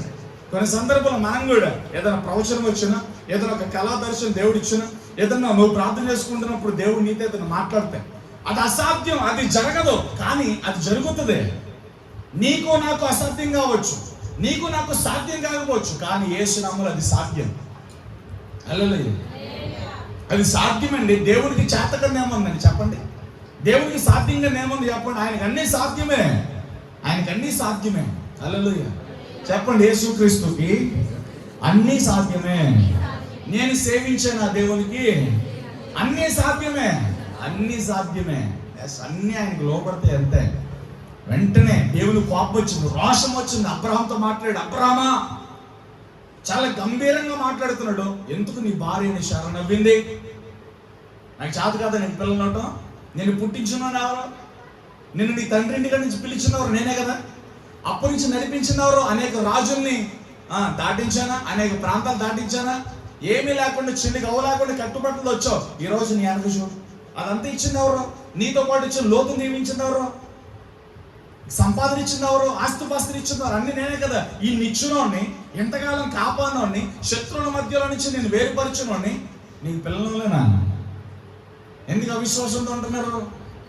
ఎందుకు నమ్మట్లేదు? ఎందుకు నవ్వారు? నిజంగా ఈరోజు చాలా మంది దేవుని కార్యాలు నిజంగా నమ్మక చాతకని స్థితిలో ఉన్నారు. ఇక్కడ నేను నిజం చెప్తున్నా, దేవుని కార్యాలను నమ్మి ఉపవాసం ఉండి ప్రతిష్ఠించుకుని ప్రార్థన చేయగలిగితే, దేవుని వాగ్దానాన్ని ఎత్తి పట్టుకుంటే, ఎత్తి పట్టుకున్న చేతిని దేవుడు దీవించకుండా వదిలిపెట్టడం. నువ్వు విశ్వాసం ఉంచితే, నువ్వు నమ్మిక ఉంచితే, నీ నమ్మకం, నీ విశ్వాసం ఎన్నడూ నీ తల దిగనవదో, నీ ముఖంలోనికి సిగ్గు, అవమానం, లజ్జ రానవదు. ఎందుకంటే మన దేవుడు అవమానపరిచే దేవుడు కాదు, అవమానంను పుట్టేసే దేవుడు. మన దేవుడు శాపములు ఉంచే దేవుడు కాదు, శాపమును దీవెనగా మార్చేసే దేవుడు ఆయన. హల్లెలూయా. ఏమనుకున్నావు దేవుని గురించి? దేవుని ఎందుకయ్యా తక్కువ చేస్తావు? చెల్లి, అక్క, నీకు నమ్మటం రాదా? విశ్వాసం ఉంచడం రాదా? ప్రార్థించడం రాదా? దేవుని తక్కువ చేయొద్దు. ఆయన రోషం కలిగిన దేవుడు అంతే. నమ్మటం నీ పని అయితే, ఎదురు చూడటం నీ పని అయితే, పొందుకోవాలని ఆశ నీకుంటే దేవుడు అద్భుతం చేయక మానడు. హల్లెలూయా. దావీదు కుమారుడా, యేసు నన్ను కనికరించు. పక్కనున్న వాళ్ళందరూ ఊరుకుంటారా? నోర్మి మేము చాలా దూరం ప్రయాణం అవ్వాలి, మాట్లాడొద్దు అన్నారు. కానీ వీడి విశ్వాసం ఎలా ఉందో తెలుసా? ఇంకా బిగ్గరగా, గుడ్డి భర్తమై వాయిస్ పెంచి రైట్ చేసి, దావీదు కుమారుడా యేసు నన్ను కనికరించవా? ఆగిపోయాడు దేవుడు. అతను అతను తీసుకురమ్మన్నారు. ఆ వ్యక్తులందరూ కూడా గుడ్డి భర్తమై యేసుప్రభువుకి తీసుకొచ్చారు. నా ద్వారా నువ్వేం పొందాలనుకుంటున్నావు అని అడిగారు యేసుప్రభు. హల్లెలూయా. చెప్పాడు, ప్రభా నేను గుడ్డోడిని, చూడాలనుకుంటున్నాను. హల్లెలూయా. వెంటనే చూడు అని చెప్పి యేసయ్య తన చేతులు తీసుకెళ్లి కంటి మీద పెట్టగానే కన్ను పొరలు తెరవబడ్డాయి, చూడగలిగాడు. ఎందుకు ఈ మాట చెప్పానంటే, గుడ్డి భర్తమయ్యేలాగా ఉండాలి మనం. చూడలేని పరిస్థితులు ఉంటే చూడగలిగే స్థితిలోనికి రావాలి. వినిగడలేని స్థితిలో ఉన్న మనం వినే స్థితిలోనికి రావాలి. హల్లెలూయా. గుడ్డి భర్తమై గుడ్డోడే, కానీ అతని విశ్వాసం గొప్పదే. మనుషులు ఆటంకపరిచిన తన వాయిస్ ఆగలేదండి. ఆ మనుషులు ఆటంకపరిచిన తన ప్రార్థన ఆగల, దేవుని పిలవటం ఆపల. మనుషులందరూ ఆపారు, కానీ దేవుని పిలవటం మానలా గుడ్డి భర్తమై. అలాగే మన జీవితంలో ఎలాంటి పరిస్థితి వచ్చినా మన ప్రార్థన ఆగకూడదు, మన ధ్యానం ఆగకూడదు, మన విశ్వాసం ఆగకూడదు, మన పరిశుద్ధత ఆగకూడదు, మన సాక్ష్యం ఆగకూడదు. బ్రతుకున్న వారందరూ అల్లు చెప్పండి. ఎలాంటి పరిస్థితి వచ్చినా నీ విశ్వాసం ఆగకూడదు. అప్పులే కావచ్చు, రోగమే కావచ్చు, అనారోగ్యం కావచ్చు, ఒంటరి స్థితే కావచ్చు, ఉన్న పలంగా అన్ని విధాల మోసపోయి కట్టుబట్టలతో నీవు నీ ఇంటి వారు మిగిలిన దేవునికి స్తోత్రం అనాలంటే యోగులాగా. అది విశ్వాసం. ఈ లోకంలో ఉంటే పోతాయి. పరలోకం కన్ఫర్మ్. పరలోకంలో బంగారు వీళ్ళు కన్ఫర్మ్. పరలోకంలో చెప్పండి నాతో పాటు, నిత్య జీవం కన్ఫర్మ్. పరలోకంలో దేవుడిచ్చే కిరీటం కన్ఫర్మ్. హల్లెలూయా. అది ఎవడో మార్చలేడు. ఈ లోకంలో మనుషులు మనల్ని మోసగిస్తారు, అన్యాయం చేస్తారు, చాలా రకాల అవకతవకలు జరుగుతాయి. కానీ పరలోక రాజ్యంలో ఉన్న మన కిరీటాన్ని ఎవడు దొంగిలించలేడు, మన మహిమను ఎవడో దొంగిలించలేడు, మన విశ్వాసాన్ని ఎవడో దొంగిలించలేడు. అందుకే జాగ్రత్త, కలిగిన దాన్ని గట్టిగా పట్టుకోండి. పౌలు గారు అంటారు కదా, ఇదిగో నేను గట్టిగా పట్టుకున్నా, నా విశ్వాసాన్ని కాపాడుకున్నా, నా యాత్రను ముగించాను. హల్లెలూయా. దేవుడు నాకు కిరీటం ఇచ్చాడు అంటాడు. నాకు మాత్రమే కాదు, నాలాగా పరిగెత్తిన వారందరికీ, నాలాగా విశ్వాసం కాపాడుకున్న వారందరికీ దేవుడు కిరీటాన్ని ఇస్తాడంటాడు. హల్లెలూయా. చాలా తల్లి చెప్పండి. శారా మరలా వాళ్ళు చూసుకున్నారు. అలా చూసుకోవద్దు. నిన్ను నువ్వు చూసుకుంటే ఏమవుతుంది? మనం బలహీనులు, మనలో చాలా రకాల లోపాలు ఉంటాయి. మన శరీరంలో, లోపల ప్రాణంలో, మన ఆలోచనలో, మన తలంపుల్లో ఎన్నో రకాలైన అవకతవకలు ఉన్నాయి. దేవునికి నచ్చని ఎన్నో ఉన్నాయి. మనం చాలా బలహీనులు. మనల్ని మనం చూసుకుంటే సిగ్గు కలుగుద్ది, లజ్జ కలుగుతుంది, అవమానం కలుగుతుంది. అందుకే దేవుని వైపు మనం చూడాలి. యెషయా గ్రంథం 60వ అధ్యాయంలో ఇదిగో వెలుగు వచ్చినది, లెమ్ము తేజరిల్లము. హల్లెలూయా. యెషయా గ్రంథం 60వ అధ్యాయం 1వ వాక్యంలో ఇదిగో యెహోవా మహిమ నీ మీద ఉదయించును, వెలుగు వచ్చినది, లెమ్ము తేజరిల్లము అంటున్న వాక్యం. నీ వైపు నువ్వు చూసుకుంటే దేవుని మహిమ నీ మీదకి రాదు, నువ్వు దేవుని వైపు చూస్తే. హగ్గై గ్రంథం 3వ అధ్యాయం ఇదిగో నా ఆత్మ మీ మధ్య నిలిచి ఉన్నది కనుక భయపడకుడి. దేవుని ఆత్మ మనలో నిలిచి ఉన్నప్పుడు, దేవుని మహిమ మనలో నిలిచి ఉన్నప్పుడు మనం వెలిగించబడతామంట. హల్లెలూయా. బతుకున్న వాళ్ళారా, దేవుని మహిమ మన మీదకి రావాలి. హల్లెలూయా. 15వ అధ్యాయంలో ప్రార్థన చేశాడు, 16వ అధ్యాయంలో మర్చిపోయారు, 17వ అధ్యాయంలో మరలా దేవుడు జ్ఞాపకం చేశాడు, మరలా 17వ అధ్యాయం మధ్యలోకి వచ్చేసరికి మరలా ఇంకా వాళ్ళగా వారే చూసుకుంటున్నారండి. హల్లెలూయా. 21వ అధ్యాయంలోకి వచ్చేసరికి దేవుడు అనుకున్నాడు వీళ్ళకి ఎట్లాగైనా బుద్ధి చెప్పాలని చెప్పి వెంటనే దేవుడు వాగ్దాన్ని జ్ఞాపకం చేసుకుని సారా గర్భాన్ని తెరిచాడు. చలితలో చెప్పండి. 21వ అధ్యాయము 1 నుంచి 8 వచ్చిన మనం చూసినట్లయితే నవ్వుల పుత్రుడైన ఇస్సాకు పుట్టేశారు. అక్కడ ఒకసారి చదువుతారా? 21వ అధ్యాయం 1వ వచనం నుంచి చదవండి. యెహోవా తాను చెప్పిన ప్రకారం, సీదాబోర్డు అందరూ చూడండి, అండర్లైన్. తాను చెప్పిన ప్రకారం ఎప్పుడు చెప్పాడు? 15వ అధ్యాయంలో చెప్పాడు. 75 సంవత్సరాల వయసులో చెప్పాడు. అనగా 25 సంవత్సరాలు గడిచిందండి. దేవుడు ఎంత గొప్పడో చూడండి. హల్లెలూయా. మనం నిన్న మొన్న చెప్పిన మాటలు మనం మర్చిపోతాం, కానీ 25 సంవత్సరాల కిందట దేవుడు వాగ్దానం చేశాడు. ఆ మాట ఇప్పుడు జ్ఞాపకం చేసుకుంటున్నాడు అండి. 25 సంవత్సరాల కిందట మాట వాగ్దానాన్ని జ్ఞాపకం చేశాడు దేవుడు. ఏం రాయబడింది అక్కడ? ఆయన చెప్పిన దాని ప్రకారం. హల్లెలూయా. అమ్మా, శారాన్ని దర్శించాడంట. దేవుడు ఇచ్చిన మాట ప్రకారం, దేవుడు ఇచ్చిన వాగ్దానం ప్రకారం శారాన్ని దేవుడు దర్శించాడు. Next continue. యెహోవా తానిచ్చిన మాట చొప్పున శారాను గురించి చేసి ఎట్లనగా దేవుడు అబ్రహాముతో చెప్పిన నిర్ణయ కాలంలో శారా గర్భవతి అయి, ఒక్కసారి ఆగండి, అతను చదవండి, అవన్న ముసలిదానం మందు. హల్లెలూయా. ఇప్పుడు ఏం చేస్తుంది శారా? నేను ముసలిదాన్ని నాకు ఎలా ఉంది. ఆ ముసలిదాన్ని కడిపోయే దేవుడు తెరిచాడు. ఆ ముసలిదాన్ని గర్భమే దేవుడు తెరిచాడు. ముసలిది గర్భవతి అయింది. ఇస్సాకున్నాడు లోపల, వాగ్దానాన్ని మోస్తుంది. దేవుడు వాగ్దానం తీసుకొచ్చి పట్ల పెట్టాడు. నేను ముసలిదాన్ని, స్త్రీ స్థానం నిలిచిపోయింది అన్న ఆ ముసలిదే, ఆ శారా గర్భాన్ని దేవుడు తెరిచాడు. నీ కాళ్ళు చేతులు పని చేయకపోవచ్చు. ఇప్పుడు దేవుడు చెప్పాడు నువ్వు పరిగెత్తుతావు, నువ్వు నడుస్తావు, నువ్వు పని చేస్తావు అని.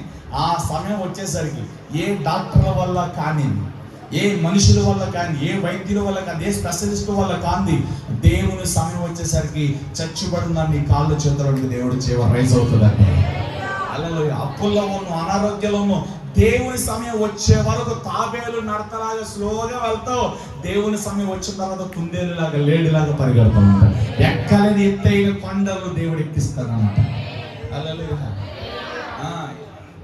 బ్రదర్, నా బ్రతుకంతా చాపే స్థితే. ఇలా ఉన్నావా?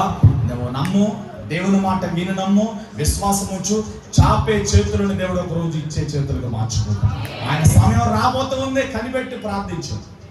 వేగులు వారు వెలుగు కొరకు, ఉదయము కొరకు కనిపెట్టుకున్నట్లుగా దేవుని వాగ్దానం కొరకు ఒక విశ్వాసి కనిపెట్టుకున్నట్లయితే దేవుడు ఇప్పుడు మోసం చేయడు. ఆ వాగ్దానాన్ని వారి జీవితంలో దేవుడు స్థిరపరుస్తాడు. హల్లెలూయా. ఆయన చెప్పినది జ్ఞాపకం చేసుకున్నాడు దేవుడు. శారాను, అబ్రహామును దేవుడు జ్ఞాపకం చేసుకున్నాడు. ముసలి వయసులో అబ్రహాము శారాకి దేవుడు ఇస్సాకునిచ్చాడు.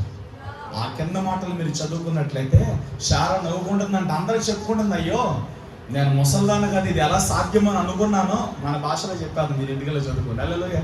ముసలి వయసుని ఇది ఎలా సాధ్యమని అనుకున్నాను, చాలా సందర్భాల్లో నవ్వుకున్నాను, ఇది ఎలా కుదురుద్ది అనుకున్నాను, కానీ దేవుడు ఎల్ షద్దాయ్. హల్లెలూయా. దేవుడు ఎల్ షద్దాయ్ 17వ అధ్యాయంలో అబ్రహాముకి చెప్తున్నాడు, నేను సర్వశక్తి కలిగిన దేవుడు, నిందారహితుడైన సన్నిధిలో నువ్వు నడుచుకో. హల్లెలూయా. ఇప్పుడు చెప్తుంది, గర్భం వచ్చిన తర్వాత నేను ఏదో నవ్వుకున్నాను కానీ నా దేవుడు నిజంగా ఎల్ షద్దాయ్ అని చెప్తుంది. నా దేవుడు సర్వశక్తి కలిగిన వాడు చెప్తుంది. అలా చెబుతూ ఉండగానే ఇస్సాకు పుట్టేశాడు. ఇస్సాకును చూసి ముద్దులు పెట్టుకుని ఆనందించేసిందండి శారా. నవ్వుకుందంట. ఇస్సాకు పుట్టినప్పుడు అందరికి నవ్వుని తీసుకొచ్చాడంటే, ఎందుకంటే వృద్ధాకంలో పుట్టాడు కదా. అరే ఈ వయసులో పిల్లలు పుడతారంటారని అందరూ నవ్వుకున్నారంట. అందుకే నా దేవుడు ఆశ్చర్యకరుడు. హల్లెలూయా. అసాధ్యము కానిది దేవునికి సాధ్యం. అంతే. ఏ మనుషుల వల్ల కానిది నా దేవునికి సాధ్యం. ఏ వైద్యుల వల్ల కానిది దేవునికి సాధ్యం. అందుకే ఆశ్చర్యకరుడు అని ప్రపంచంలో యేసుక్రీస్తు ప్రభువుకి తప్ప మరొక మనుషునికి లేదండి. ఆ స్టార్లు ఈ స్టార్లు ఉన్నాయి కానీ ఆశ్చర్యకరుడు అనే ట్యాగ్ ఏ మనుషునికి లోకంలో లేదండి. హల్లెలూయా. ఏ స్టార్ అంటే సినిమా యాక్టర్కి చాలా స్టార్లు ఉంటాయి. వాళ్ళు పెట్టేసుకుంటారు, వాళ్ళు చెవులు తెలియజెప్పండి. యాక్టింగ్లు అనమాట అవన్నీ, వేషాలు అనమాట అవన్నీ. అవి కాదు, రియల్ స్టార్ అనమాట. ఎవరో యేసయ్య. ఆయన చెప్పింది నెరవేరుస్తాడు. వాక్యంలో ఆయన ఏదైతే చెప్పాడో అది నెరవేర్చాడు అక్కడ. హల్లెలూయా అని చెప్పాడు. మరణ విషయంలో కూడా చచ్చిపోతాను మనుషుల కోసం, పాతి పెట్టబడతా, 3 రోజులు ఉంటా, 3 రోజులు తిరిగి లేగిస్తా. మరణ విషయంలో కూడా ఆయన తిరిగి లేచాడు. హల్లెలూయా. యేసు ప్రభు మనకు చేసిన వాగ్దానాలు కావచ్చు, ఆయన జీవితంలోని వాగ్దానాలు కావచ్చు, ఆయన నోట్లో నుంచి ఏదైతే వచ్చిందో అవి నెరవేర్చబడ్డాయండి. ఆయన నిక్కరసైన దేవుడు అండి, ఆశ్చర్యకరుడు అండి ఆయన. ఇప్పుడు శారా తన గర్భాన్ని చూసి నవ్వుకుంటుందండి. అర్రే నేను ఏదో అనుకున్నాను, నా పెనిమిటి నా యజమానుడు అబ్రహాంతో దేవుడు మాట్లాడితే ఏదో అనుకున్నాను, ఇది ఎలా సాధ్యం అనుకున్నాను, ఏదో ముసలోళ్ళం కదా దేవుడు ఏదో ఆదరిస్తున్నాలే అని అనుకున్నాను, కానీ ఇది నిజమా? హల్లెలూయా. అద్భుతం జరిగింది. ఇస్సాకును బట్టి తన తండ్రి అబ్రహాం చాలా సంతోషించాడు. ఆ ఊర్లో వాళ్ళందరినీ పిలిచి పెద్ద విందు చేసినట్లుగా వాక్యంలో 27 అధ్యాయంలో మనం చూస్తాం. హల్లెలూయా. తెలియజెప్పండి. ఇప్పుడు చెప్పండి, అబ్రహాం జీవితంలో ఏ ఆశ్చర్యకారం చేశాడో, ఏ అద్భుతం చేశాడో, అదే అబ్రహాము దేవుడు మనకు తోడై ఉన్నాడు. అదే ఎల్షదాయి దేవుడు మనకు తోడై ఉన్నాడు.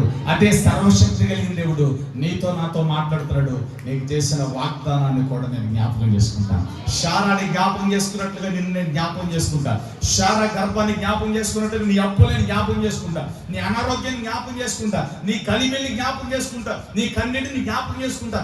ఎంతవరకు ఎంతకాలం నువ్వు దేని గురించి మారపడుతున్నావు, దేని గురించి ప్రార్థన చేస్తున్నావు, వాటన్నిటిని నేను జ్ఞాపకం చేసుకుంటాను. బతుకుంటే హల్లెలూయా. దేవుడు జ్ఞాపకం చేసుకుంటాడు. తగిన సమయం వచ్చిన ఓపికతో ఉండండి, మౌనంతో ఉండండి. నేను ఒక విషయం చెప్పనా, ప్రార్థించి మౌనంగా ఉండటం మనం నేర్చుకుంటే రాబోతున్న రోజుల్లో చాలా అద్భుతాలు మనం చూస్తాం. మౌనంగా ఉండాలి, ప్రార్థన చేసి మౌనంగా ఉండాలి. దేవుడు కార్యం చేసే వరకు మనం మౌనంగా ఉండాలి. కంగారు పడిపోయి ఆతృతగా మాట్లాడితే ఆ మాటలు శాపంగా మారిపోతాయి మనకి. అందుకే దావీదు అంటాడు, నా ప్రాణమా మౌనంగా ఉండాలి. యెహోవా చేసిన కార్యాలు ఉపకారం దేన్ని మరవద్దంటాడు. తనకు బాధ వచ్చినప్పుడు దేవుని సన్నిధిలో ప్రార్థన చేసిన ప్రాణమా మౌనంగా ఉండంటాడు. హల్లెలూయా. ప్రార్థించి మౌనంగా ఉంటే చాలా మహిమను మనం చూస్తాం. ప్రార్థించి మౌనంగా ఉండి దేవుని కార్యం కొరకు కనిపెట్టుకుంటే దేవుని మహిమను మనం చూస్తాం. తెలుసా మీకు? కాబట్టి ప్రార్థించి మౌనంగా ఉండండి. ప్రార్థించి పొందామని నమ్మండి. అదవుతుందా? ప్రార్థించి పొందామని నమ్మండి. మౌనంగా ఉండండి, కనిపెట్టండి, దేవుడు అద్భుత కార్యాలు జరిగిస్తాడు. శారాని జ్ఞాపకం చేసుకుని దేవుడు నేను జ్ఞాపకం చేసుకుంటాడండి. దేవుడు వదిలిపెట్టడండి. మన దేవుడు సర్వశక్తి కలిగిన దేవుడు అండి. ఆయనకు అసాధ్యమైనది ఏదీ లేదండి. హల్లెలూయా. తర్వాత మత్తయి సువార్త, నాకు మత్తయి సువార్త 13వ అధ్యాయం నాకు ఇన్స్టెంట్ గుర్తుకు వస్తుందండి. ఆయన ఎంత సర్వశక్తి కలిగిన దేవుడో మరొకసారి ఇక్కడ మనకు కనపడుతుంది. హల్లెలూయా. మత్తయి సువార్త 14వ అధ్యాయంలో 13వ వచనం నుంచి 16వ వచనం వరకు మనం చూస్తాము. చదవసరం లేదండి, చదివితే మనకి సంవత్సరం పడుతుంది వాక్యం నేను అవసరం. హల్లెలూయా. కాబట్టి త్వరగా వినండి. మత్తయి సువార్త 14వ అధ్యాయం 3 భాగాలకు విభాగించాను. అది ఎన్నో వచనం నుంచి ఎన్నో వచనం వరకు నేను చెప్తాను, వినండి. హల్లెలూయా. రాసుకున్నాం. మత్తయి సువార్త 14వ అధ్యాయంలో 13వ వచనం నుంచి రాసుకోండి. 13వ వచనం నుంచి 16వ వచనం వరకు జరిగిన సంఘటన ఏంటంటే, దేవుడు అక్కడ ప్రజలందరికీ వాక్యం చెప్పాడు. వాక్యం చెప్పినప్పుడు వాళ్ళకి ఆకలి అవుతుందని చెప్పి వారి అక్కర్లన్నీ ఎరిగిన దేవుడు అయింది.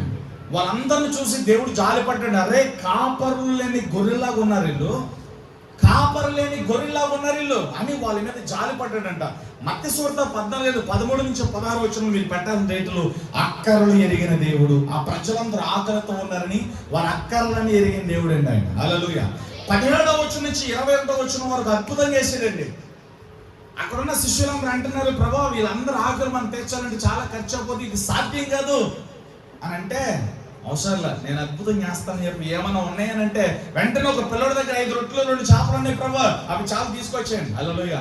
వాటిని యేసయ్య పట్టుకుని ఆకాశం తట్టు వ్యక్తి వాటిని ఆశీర్వదించి కింద పెట్టగా, హల్లెలూయా, అందరు తినగా 12 గంపలు ఎత్తారండి. ఈ ఇన్సిడెంట్ 4 రాశారండి. మత్తయి గారు, లూకా గారు, మార్కు గారు, యోహాను గారు రాశారు. హల్లెలూయా. 4 సువార్తల్లో 4 సువార్తలు ఈ మాట రాయబడ్డాయి. హల్లెలూయా. 13 నుంచి 16 వరకు అక్కర్లు ఎరిగిన దేవుడు, 17 నుంచి 21 వరకు అద్భుతం చేసిన దేవుడు. హల్లెలూయా. 22 నుంచి 23 వచనంలో ఏం జరిగిందంటే, అక్కడ వాళ్ళందరూ భోజనం చేసిన తర్వాత 12 గంటలు ఎత్తిన తర్వాత అన్ని పక్కన పెట్టిన తర్వాత యేసు ప్రభు ఏమన్నానంటే, నేను కొద్దిగా ప్రార్థన చేసుకోవాలి, కొద్దిగా తండ్రితో నేను ఏకాంతం గడపాలి, నాకు కొద్దిగా ఆలస్యం అవుతుంది, మీరు ఈ పడవ తీసుకుని సముద్రం అవతలకు మీరు వెళ్ళండి, మీ వెనకమని నేను వస్తాను అని అన్నాడు. శిష్యులు దానికి ఒప్పుకోవాలి, ఎందుకంటే అప్పటి వరకు యేసు ప్రభు లేకుండా వీళ్ళు ఒంటరిగా వెళ్ళని జాడు లేదండి. దాని గురించి వీళ్ళు ఏం చేశారంటే, ప్రభు నువ్వు లేకుంటే నేను వెళ్ళటం కుదరదు అని అంటే, ఏం పర్లేదు నేను మీతో ఉంటాను, మీకు ఇబ్బంది లేదని చెప్పి దేవుడు భరోసా ఇచ్చి, ఒక రకంగా చెప్పాలంటే బలవంతంగా పంపించాడు దేవుడు వాడిని. హల్లెలూయా. వీళ్ళు అక్కడి నుంచి బలవంతంగా వెళ్ళారు. హల్లెలూయా. బలవంతంగా వెళ్ళారు. బలవంతంగా వెళ్ళినప్పుడు మార్గం మధ్యలో ఏం జరిగిందంటే తుఫాను వచ్చింది. హల్లెలూయా. చచ్చిపోయే పరిస్థితి వచ్చింది. వారి మధ్యలో యేసు ప్రభు వారు సముద్రం మీద నడుచుకుంటూ వెళ్ళిపోయాడు. తెల్లటి వస్త్రములతో 4వ జామున 4వ జాము టైం అంటే తెల్లవారుజామున 3 గంటల నుంచి 6 గంటల వరకు 4వ జాము అంటారు యూదుల క్యాలెండర్ లెక్క ప్రకారం. హల్లెలూయా. 4వ జాము తెల్లవారుజామున 3 గంటల నుంచి 6 గంటల వరకు 4వ జాము. హల్లెలూయా. 4వ జామున యేసు ప్రభు వారు చావు బతుకుల మధ్య తుఫాన్లో ఇరుక్కుని పోయిన తన శిష్యుల యొద్దకు ఆగు మేఘాల మీద యేసు ప్రభు వారు వేగంగా నడుచుకుంటూ వెళ్ళిపోతుంటే, దూరం నుండి యేసు ప్రభు చూసి భూతమని దెయ్యమని భయపడ్డారు. వెంటనే యేసు ప్రభు వారు నేనే భయపడకుండా అన్నాడు అక్కడ. హల్లెలూయా. నేనే భయపడకుండా యేసు ప్రభు వాళ్ళ దగ్గరికి వెళ్ళిపోయాడు. పేతురు గారు యేసు ప్రభుని చూసి, ప్రభువా నీవే అయితే, నీవు ఎలాగైతే నీటి మీద నడుచుకుంటూ వచ్చావో అలాగే నేను కూడా నడుచుకుంటూ వచ్చేలాగానే సెలవింగు అనగానే, అదేముంది పేతురు రమ్మంటే యేసు ప్రభుని చూసుకుంటూ 4 అడుగులు వేసాడు, పక్కకి తిరిగాడు, వచ్చిన గాలిని చూసి మునిగిపోసాగాడు. ప్రభువా నన్ను కాపాడు, నేను మునిగిపోతున్నానంటే అల్ప విశ్వాస అని చెప్పి యేసు ప్రభువారు మరలా పేతురికి చేయించి యేసు ప్రభువారు పేతురు లేపాడు. హల్లెలూయా. ఇదంతా ఎందుకు చెప్పాను తెలుసా? వారి ప్రమాదంలోనికి వెళ్ళి వారికి చేయించి భయపడికి నేనే అని వాగ్దానం చేసి వారిని లేపి చేరవలసిన గమ్యానికి యేసు ప్రభువు వారికి చేర్చారు. హల్లెలూయా. యేసు ప్రభు అంటే ఏమనుకున్నాను తెలుసా? నా ప్రార్థన వినట్లేదు, నన్ను దీవించట్లేదు, నాకు సహాయం చేయట్లేదు, నా బ్రతికి ఎలాగ ఉంది, నా జీవితం ఎలాగ ఉంది, నా సంఘం ఎలాగ ఉంది, నా కుటుంబం ఎలాగ ఉంది. నువ్వు ఎలా అనుకున్నంత వరకు నువ్వు అలాగే ఉంటావు. నువ్వు ఎప్పుడైతే దేవుని యొక్క విశిష్టతను గుర్తిస్తావు, ఆయనకి ఎప్పుడైతే నువ్వు గౌరవాన్ని ఇస్తావు, నువ్వు ఎప్పుడైతే విశ్వాసంతో దేవుని పలికిన వాగ్దానాలు జ్ఞాపకం చేసుకుంటావు, నువ్వు ఎప్పుడైతే నా దేవుడు గొప్పవాడని నమ్ముతావు, నా దేవుడు సర్వశక్తి కలిగిన పరిశుద్ధాన్ని నమ్ముతావో, అప్పుడే దేవుని మహిమను చూస్తావు. చర్చలోకి వచ్చి నిద్రపోవటం, ఇంటికాడ ప్రార్థన నిద్రపోయే బతికేనా? అలా కాదండి. బాధపడకుండా వినండి వాక్యాన్ని. నిద్రపోయే పరిస్థితులు వండుకో. నిద్ర దెయ్యం. దేవుని వాక్యం అనే విత్తనాలు నీళ్ళు నాటబడితే నువ్వు ఎక్కడ ఫలిస్తావు, ఎక్కడ దీవించబడతావు అని నిద్రను తీసుకొస్తాయి. ఎక్కువసేపు వాక్యం చెప్తే ఇంకెప్పుడు వదిలిపెట్టేస్తారా అనే నిర్లక్ష్యాన్ని తీసుకొచ్చేస్తాయి. అలా ఉండకూడదు. హల్లెలూయా. సరే తెలియజెప్పండి. నిర్లక్ష్యము మనలోకి రాకూడదు, బద్ధకము మనలోకి రాకూడదు, సోమర్థనము మనలోకి రాకూడదు. మనం కష్టపడుతూ ఉండాలి. ప్రార్థించే విషయంలో, సేవ విషయంలో, కుటుంబ బాధ్యతల విషయంలో, అన్ని విషయాల్లో కూడా మన బాధ్యత మనం నెరవేర్చాలి. ఏ ఒక్కదాంట్లో తప్పుపోయిన గృహ నిర్వాహకుడు, సేవకుడు, సంఘ పెద్ద లేదా విశ్వాసి ఎవరు కూడా తప్పుకోకూడదు. గృహ నిర్వహణ కర్తవ్యంలో అందరూ ఖచ్చితంగా ఉండాలి. అందుకే తిమోతికి చాలా జాగ్రత్తగా చెప్తాడు పౌలు. తిమోతి చాలా జాగ్రత్త. అపాయకరమైన దినాలు, చెడ్డ దినాలు, దుర్దినాలు వస్తాయి, జాగ్రత్త. అవన్నీ మీకు తెలుసుకుంటే నేను చెప్తాను. హల్లెలూయా చెప్పండి.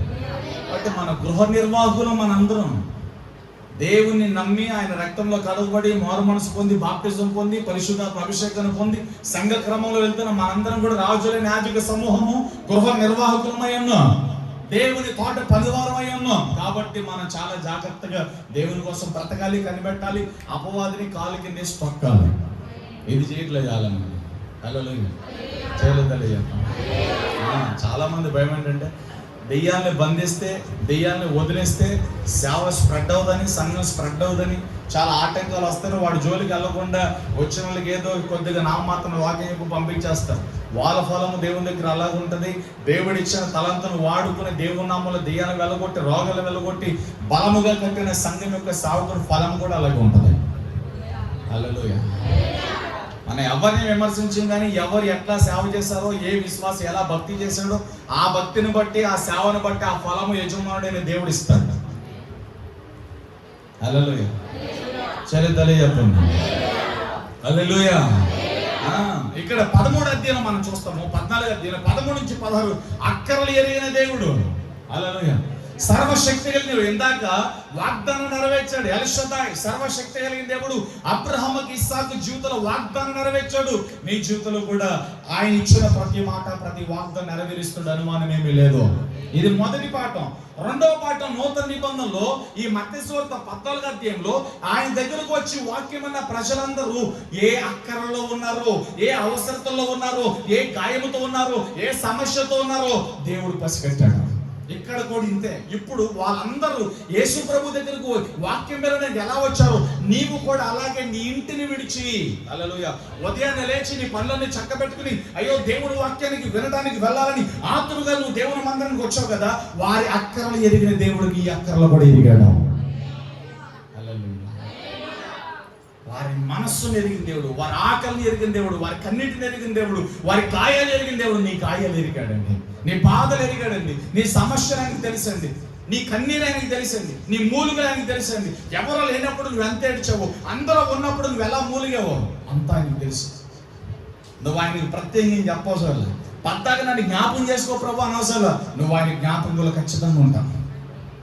తగిన సమయం వచ్చినప్పుడు దేవుడు నీకు ఎప్పుడు, నేను చెప్తా, భరోసా ఇవ్వడానికి చెప్తా, దేవునికి చేసిన ప్రార్థన వ్యర్థంగా ఎప్పుడు పోదావి. హల్లెలూయా.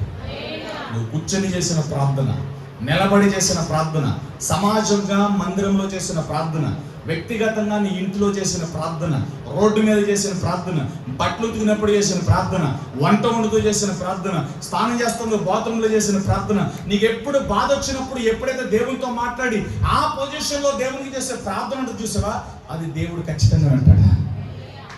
కొంతమంది ఏడవడానికి ఇబ్బంది ఉండి బాత్రూంలోకి వెళ్ళి ఏడుస్తారు. అప్పుడు విశ్వాసంగా చేసేవాడిని. హల్లెలూయా. బాత్రూంలో ఏడుస్తారు. బండి మీద వెళ్ళినప్పుడు, ఒంటరిగా ఉన్నప్పుడు అండి, బండి మీద వెళ్తున్నప్పుడు చాలా గుర్తుకొచ్చేస్తూ ఉండే, వాటన్నిటిని బట్టి కన్నీరు కారిపోతూ ఉండే. నాకు అలాగే మీకు కూడా కొన్ని అనుభవాలు ఉంటాయి. హల్లెలూయా. బట్టలు ఉతికినప్పుడు చేసిన ప్రార్థన, వంటగదిలో ఉన్న ప్రార్థన, నువ్వు ఎక్కడ ఏ పొజిషన్లో ఏ ప్రార్థన ఇది వేసావో ఆ ప్రార్థన దేవుడు వింటాడండి. ఆ ప్రార్థన దేవుడు వింటాడండి. దేవుడికి ఉన్న ఒక మంచి అలవాటు ఏంటో తెలుసా? హల్లెలూయా. ఆయన చాలా బిజీగా ఉంటాడు, చాలా బిజీగా ఉంటాడు. ఎంత బిజీగా ఉన్నా మన ప్రార్థనలు మాత్రం ఆయన నిర్లక్ష్యం చేయడండి.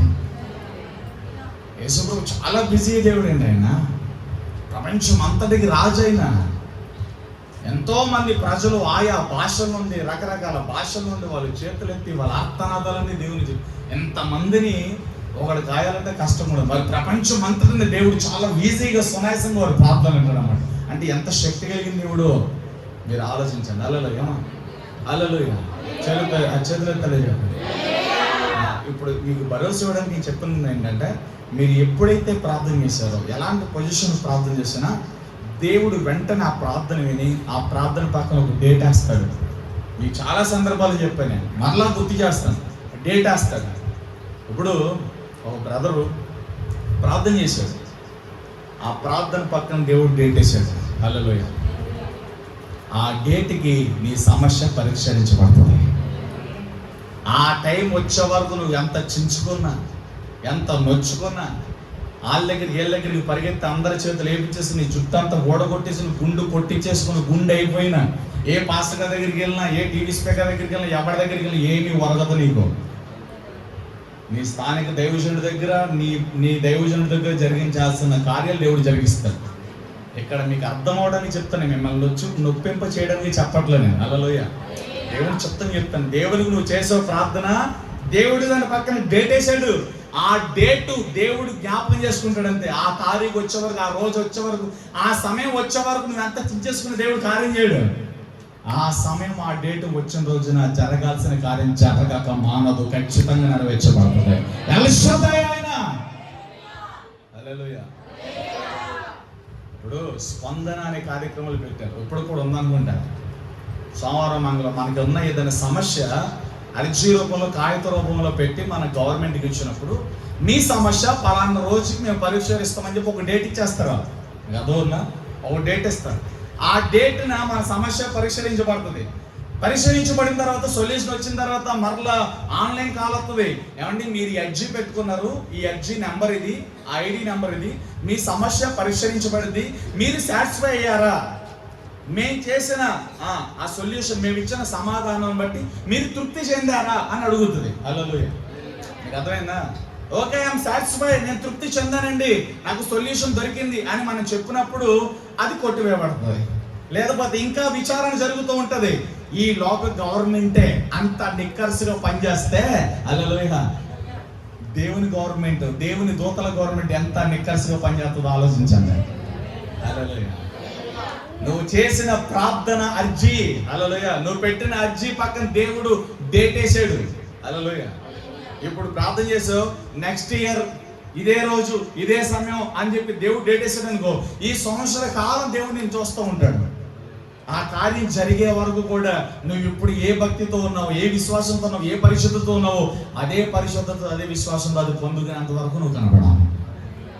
దాన్ని నమ్మకస్తుల స్వాస్యం అంటాం. మనం అందరూ చెప్పండి, నమ్మకస్తుల స్వాస్యం. దాన్నే భక్తుడు చెప్తారు కదా, నమ్మకమైన వారికి మెండైన దీవెనలు కలవు అని చెప్పుకుంది వాక్యం. హల్లెలూయా. కలిగిన జాగ్రత్త పట్టుకోవాలి, దేవుడు తక్కువ చేయొద్దండి.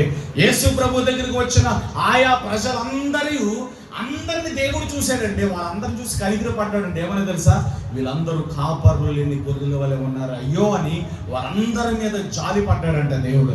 జాలి పడటం మాత్రమే కాక వారి అక్కర్లను ఎరిగిన దేవుడు. ఎందుకు తెలుసా? మన దేవుడు ఎల్ షద్దాయి, వారి అక్కర్లు ఎరిగాడండి. యేసు ప్రభు నిల్చునే ఉన్నాడు, వారి లోపట ఉన్న అక్కర్లన్నీ దేవుడు ఎరిగాడండి. ఒక్క ఆకల బాధే కాదు, వారు ఉన్న దుస్థితులన్నీ కూడా దేవుడికి తెలుసు. వారి కన్నీరు తెలుసు, వారి బాధలు తెలుసు, వారి గాయాలు తెలుసు, వారి సంకటములు తెలుసు, వాళ్ళ నిట్టూర్పులు తెలుసు, వారి సమస్తాన్ని దేవుడు ఎరిగి ఉన్నాడు. గల కారణం ఎల్ షద్దాయి, సర్వశక్తి కలిగిన దేవుడు ఆయన. వారి అక్కర్లు ఎరిగిన దేవుడు నీ అక్కర్లు కూడా ఎరిగాడండి. నీ సమస్యలని తెలిసాను, నీ బాధలని తెలిసాను. నేను ఎవరు ప్రేమించకపోయిన దేవుడు నేను ప్రేమిస్తున్నాడు, అనుమానం ఏమీ లేదు. అలా చేతలే చెప్పండి, నీ అక్కర్లని నాకు తెలుసు. వింటారా? నీ బాధలని నాకు తెలుసు. అనుమానం పడద్దు, సందేహపడద్దు. యేసుని ఖచ్చితంగా రుడిగా మీరు నమ్మండి. ఆమేన్. హల్లెలూయా. చేతలే చెప్పండి. అక్కర్లు తెలుసా అండి? జాలి పట్టుతాడండి దేవుడు. సర్వశక్తి కలిగింది మన దేవుడు. జాలి పడ్డాడు. కాపురు లేని గొర్రెలు అని జాలి పడ్డాడు. వారి అక్కర్లన్నీ తెలుసుకున్నాడు. 8 నుంచి 13 నుంచి 16 వరకు మనం చూస్తే వారి అక్కర్లన్నీ ఎరిగిన దేవుడు ఆయన. హల్లెలూయా చెప్పండి, హల్లెలూయా చెప్పండి. వారి అక్కర్లు ఎరిగిన దేవుడైన. సుకారు అనే ఆ పట్టణంలో యాకోబు బావి దగ్గరికి ఒక్కటే కడవ పట్టుకుని వచ్చింది. ఎందుకు వచ్చింది? మధ్యాహ్నం వేళ ఎందుకు వచ్చింది? మనం చాలా పాటల్లో పాపం చేయడానికి వచ్చింది. అప్పటికే 5 పెనిమిట్లు ఉన్నారు, 6వ వాడితో పాపం చేయడానికి వచ్చిందని చెప్పి మనం అనుకుంటాం. ఇదే పాటని మరొక కోణంలో కూడా మనం ఆలోచించాలి. ఆవిడ మధ్యాహ్నం వేళ ఎందుకు వచ్చిందో తెలుసా? మనుషులు ఎవరు తిరగని సమయం అది. ఎండాకాలం, వేసవకాలంలో మనుషులు మ్యాక్సిమం చాలా మంది బయటకు రారు. ఎందుకంటే వడదెబ్బ ఎండదెబ్బ తగులుతుందని వారు ఏ పనుల్లో ఉన్నా వారి ఇంట్లో కాసేపు రెస్ట్ తీసుకుంటారు. హల్లెలూయా. అంటే మనుషులు తిరగని సమయంలో ఆవిడ వెళ్ళింది. ఇక్కడ మరొక పాఠం, మరొక కోణంలో మనం ఆలోచన చేద్దాం. ఆవిడకున్న బాధ ఏంటో తెలుసా? ఆవిడ పాపాత్మురాలు, ఆవిడ వ్యభిచారం చేస్తాం. జక్కయ్యకి సుంకపు గుర్తుదారుడని అన్యాయంగా సంపాదిస్తున్నాడని చెప్పి ఎలాగైతే ఆ వ్యక్తికి గౌరవం ఇవ్వలేదో అలాగే వ్యభిచారం చేసే స్త్రీకి ఎవరు గౌరవిస్తారని చెప్పండి. ఈరోజు ఎవరి లోకం మన అందరికీ తెలుసు. భర్త కనుక ఒకవేళ ఆవిడకి లేకపోతే ఆవిడని ఎలా చూస్తుందండి ఈ లోకం? మగ దిక్కులు కనుక కోల్పోతే ఆ బిడ్డని, ఆడబిడ్డని ఎంత దారుణంగా చూస్తుందండి ఈ లోకం. చెడిపోయిన రోజులు కదేవి ఎంత దారుణంగా ఉంటుందండి. ఆ గ్రామంలో, ఆ పట్టణంలో, ఆ సుకారు అనే గ్రామంలో, ఆ పట్టణంలో ఈవిడ వ్యభిచారం చేసే స్త్రీ అందరికీ తెలుసు. ఆవిడని ఎంత దారుణంగా చూస్తుందండి. ఎవరన్నా ఆవిడకి విలువిస్తారంటారా? ఎవరన్నా ఆవిడకి గౌరవిస్తారంటారా? చెప్పండి, మీరే చెప్పండి. మేము అడుగుతాం. చచ్చిపోయారండి మీరు? చచ్చిపోయారా? బతుకున్నారా? మరి చెప్పరండి అండి. హల్లెలూయా. మాట్లాడండి. ఎవరన్నా విలువిస్తారండి? పాపం చేస్తున్న స్త్రీ వ్యభిచారం పబ్లిక్గా చేస్తుంది. ఆవిడ గ్రామంలో బహిష్కరం అంటే దాన్ని ఆపడం కదా, దాన్ని ఓపెన్గా పాపం చేస్తుంది ఆవిడ. ఎవరు అయినా ఆవిడకి విలువ ఎవరండి? గౌరవం ఎవరండి? ఇప్పుడు కూడా మనుషులు ఎవరో తిరగని ఆ టైంలో వచ్చిన ఎందుకో తెలిసి ఎవరికంటే నా పడితే నన్ను చేదరించుకుంటారు. ఏంట్రా బాబు ఈవిడ ఎదురొచ్చిందని అంటారు. సో మంచి ప్రయాణం ఏదో ఫంక్షన్కి వెళ్తాను, ఏదో పెళ్లికి వెళ్తాను, ఈవిడ ఎదురొచ్చింది అంటారు బాబు అయినట్టే అని అంటారు. ముఖం మీద ఉమ్మేస్తారు, అవమానిస్తారు, నిందిస్తారు. ఈ బాధలను ఆవిడ పడలేక మనుషులకంట కనబడకూడదని మనుషులు ఎవ్వరూ లేని సమయంలో ఆవిడ వెళ్తుందండి. ఈ కోణంలో కూడా మనం ఈ వాక్యాన్ని అర్థం చేసుకోవాలండి. అదేందా పాపం చేయడానికి రహస్యంగా వెళ్తాను. పాపం చేయాలని ఉంటే ఆవిడ కడవ పట్టుకుని నూతి దగ్గరికి రావసరం లేదు. ఒక ఆడది పాపం చేయాలంటే ఎలాగైనా పాపం చేసేస్తుంది కదా, మనందరికి తెలుసు. ఇప్పుడు ఈ స్త్రీ ఒకవేళ పాపం చేయాలనుకుంటే మధ్యాహ్నం అందే కడవ పట్టుకుని రావసరంలా. పాపం చేయాలనుకుంటే ఎక్కడైనా చేయొచ్చా చేయకూడదా చెప్పరండి అండి. ఎక్కడైనా చేయొచ్చండి. ఎంత టైం పడుతుంది పాపం చేయడానికి? హల్లెలూయా. కాబట్టి ఆవిడ బాధను తెలుసా, మనుషులందరూ తిరుగుతున్నప్పుడు ఈవిడి ఒకవేళ ఆ కొండ పట్టుకుని నేల బాణ పట్టుకుని వెళ్ళిందనుకో, ఎవరికంటన్నా పడిందనుకో అని ఇసుక్కుంటాను. ఏంటి ఇది ఎదురొచ్చింది అని అనుకుంటారు. ఆవిడకి మర్యాద లేదు, విలువ లేదు. సమాజములు అందరి చేత తిరస్కరించబడి తృణీకరించబడి విలువ లేని తానుగా స్త్రీ ఉంది. తండ్రి లేని బిడ్డగా ఉంది, భర్తను కోల్పోయిన బిడ్డగా ఉంది, యజమానుడు లేడు ఆవిడికి. హల్లెలూయా. అక్కడ కాపరు లేని గొర్రెలుగా ఎలా ఉందో ఇక్కడ యజమానుని పోగొట్టుకుని ఆదరణ లేక ఈవిడ ఉందండి. ఈవిడ్ని కనిపెట్టాడు దేవుడండి. ఈవిడ కొరకు ఒంటరిగా యేసు ప్రభు నడుచుకుంటూ వచ్చాడండి. హల్లెలూయా. మత్తయి సువార్త 14వ అధ్యాయంలో కాపరు లేని గొర్రెలను ఎలా జాలిపడ్డాడో ఈ స్త్రీ మీద కూడా దేవుడు జాలిపడ్డాడండి. వెళ్ళాడు యేసయ్య, నూతికడ ఒంటరిగా నీళ్లు తోడుకుంటుంది. అమ్మా అన్నాడు మొట్టమొదటి మాట, అమ్మా బాగా దప్పిక్కున్నాను, కొద్దిగా నీళ్ళు పోస్తామంటే ఆవిడ షాక్ అయింది. ఎందుకంటే తెలుసా, ఆ ఊర్లో ఎవరో కూడా అంత మర్యాద అంత విలువిచ్చి అమ్మా అని పిలిచిన వారు ఇంతవరకు ఆవిడ జీవితంలో ఎవరు లేరండి. చప్పట్లు కొట్టండి అంటే ఎంత విలువిచ్చే దేవుడు, ఎంత గౌరవించే దేవుడు అండి. ఒక మాట వినండి, నేను కానీ మీరు కానీ విలువ లేదు, అర్హత లేదు, యోగ్యత లేదు, ఏ యొక్క చిన్న గొప్ప లేదు. అలాంటి మందలను దేవుడు కుమారుడా కుమార్తె అని పిలుస్తున్నాడు. దేవుడు ఎంత భాగ్యమండి. అబ్బా తండ్రి నాయనను మొరపెట్టడానికి దత్తపుత్ర ఆత్మని దేవుడు మనకు దయచేశాడండి. తిమోతి పత్రిక రాయబడింది, శక్తియు ప్రేమయు ఇంద్రియ నిగ్రహము కలిగిన ఆత్మను మనకు దేవుడు ఇచ్చాడండి. ఎంత గొప్ప కృప అండి ఇది.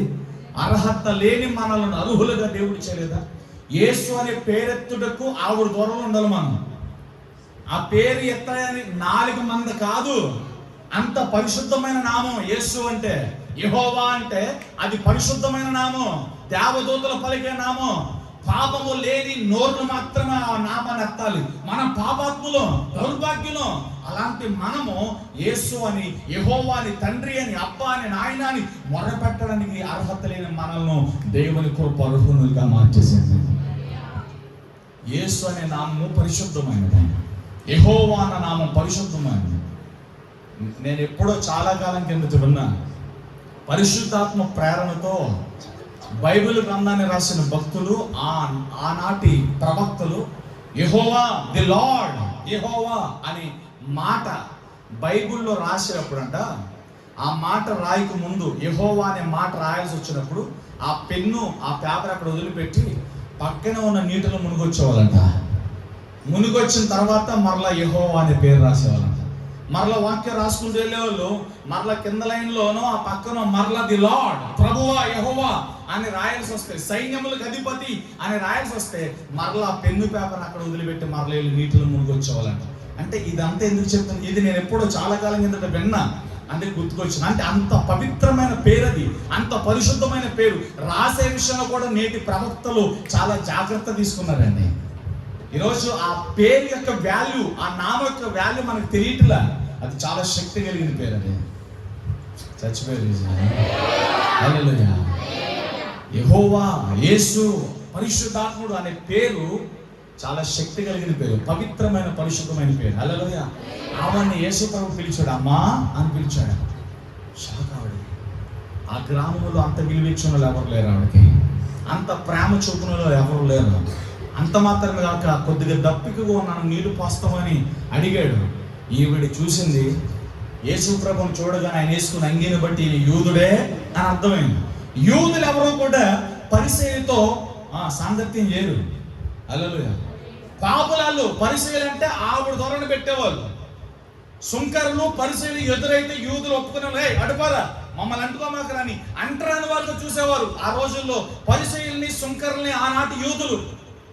యేసు ప్రభు యూదుడై ఉండి సుంకరి పాపాత్మరాలని ఆవిడ దగ్గరికి వెళ్ళి నీళ్ళు అడుగుతుంటే ఆవిడ అయ్యా నువ్వు యూదుడు కదా, మాతో సాంగత్యమేలా, మాతో నువ్వు వేళ మాట్లాడుతావు, మమ్మల్ని చూస్తేనే మా నీడ పడితేనే మైలైపోతుంటారా మీ యూదులు, నువ్వు వచ్చి మమ్మల్ని నీళ్ళు అడుగుతున్నావు ఏంటంటే, నువ్వు ఇచ్చి నీళ్ళు తాగువాడు మరలా తప్పుకుంటాడు, నేను ఇచ్చి నీళ్ళు తాగువాడు ఎన్నడూ తప్పుకోగలడు.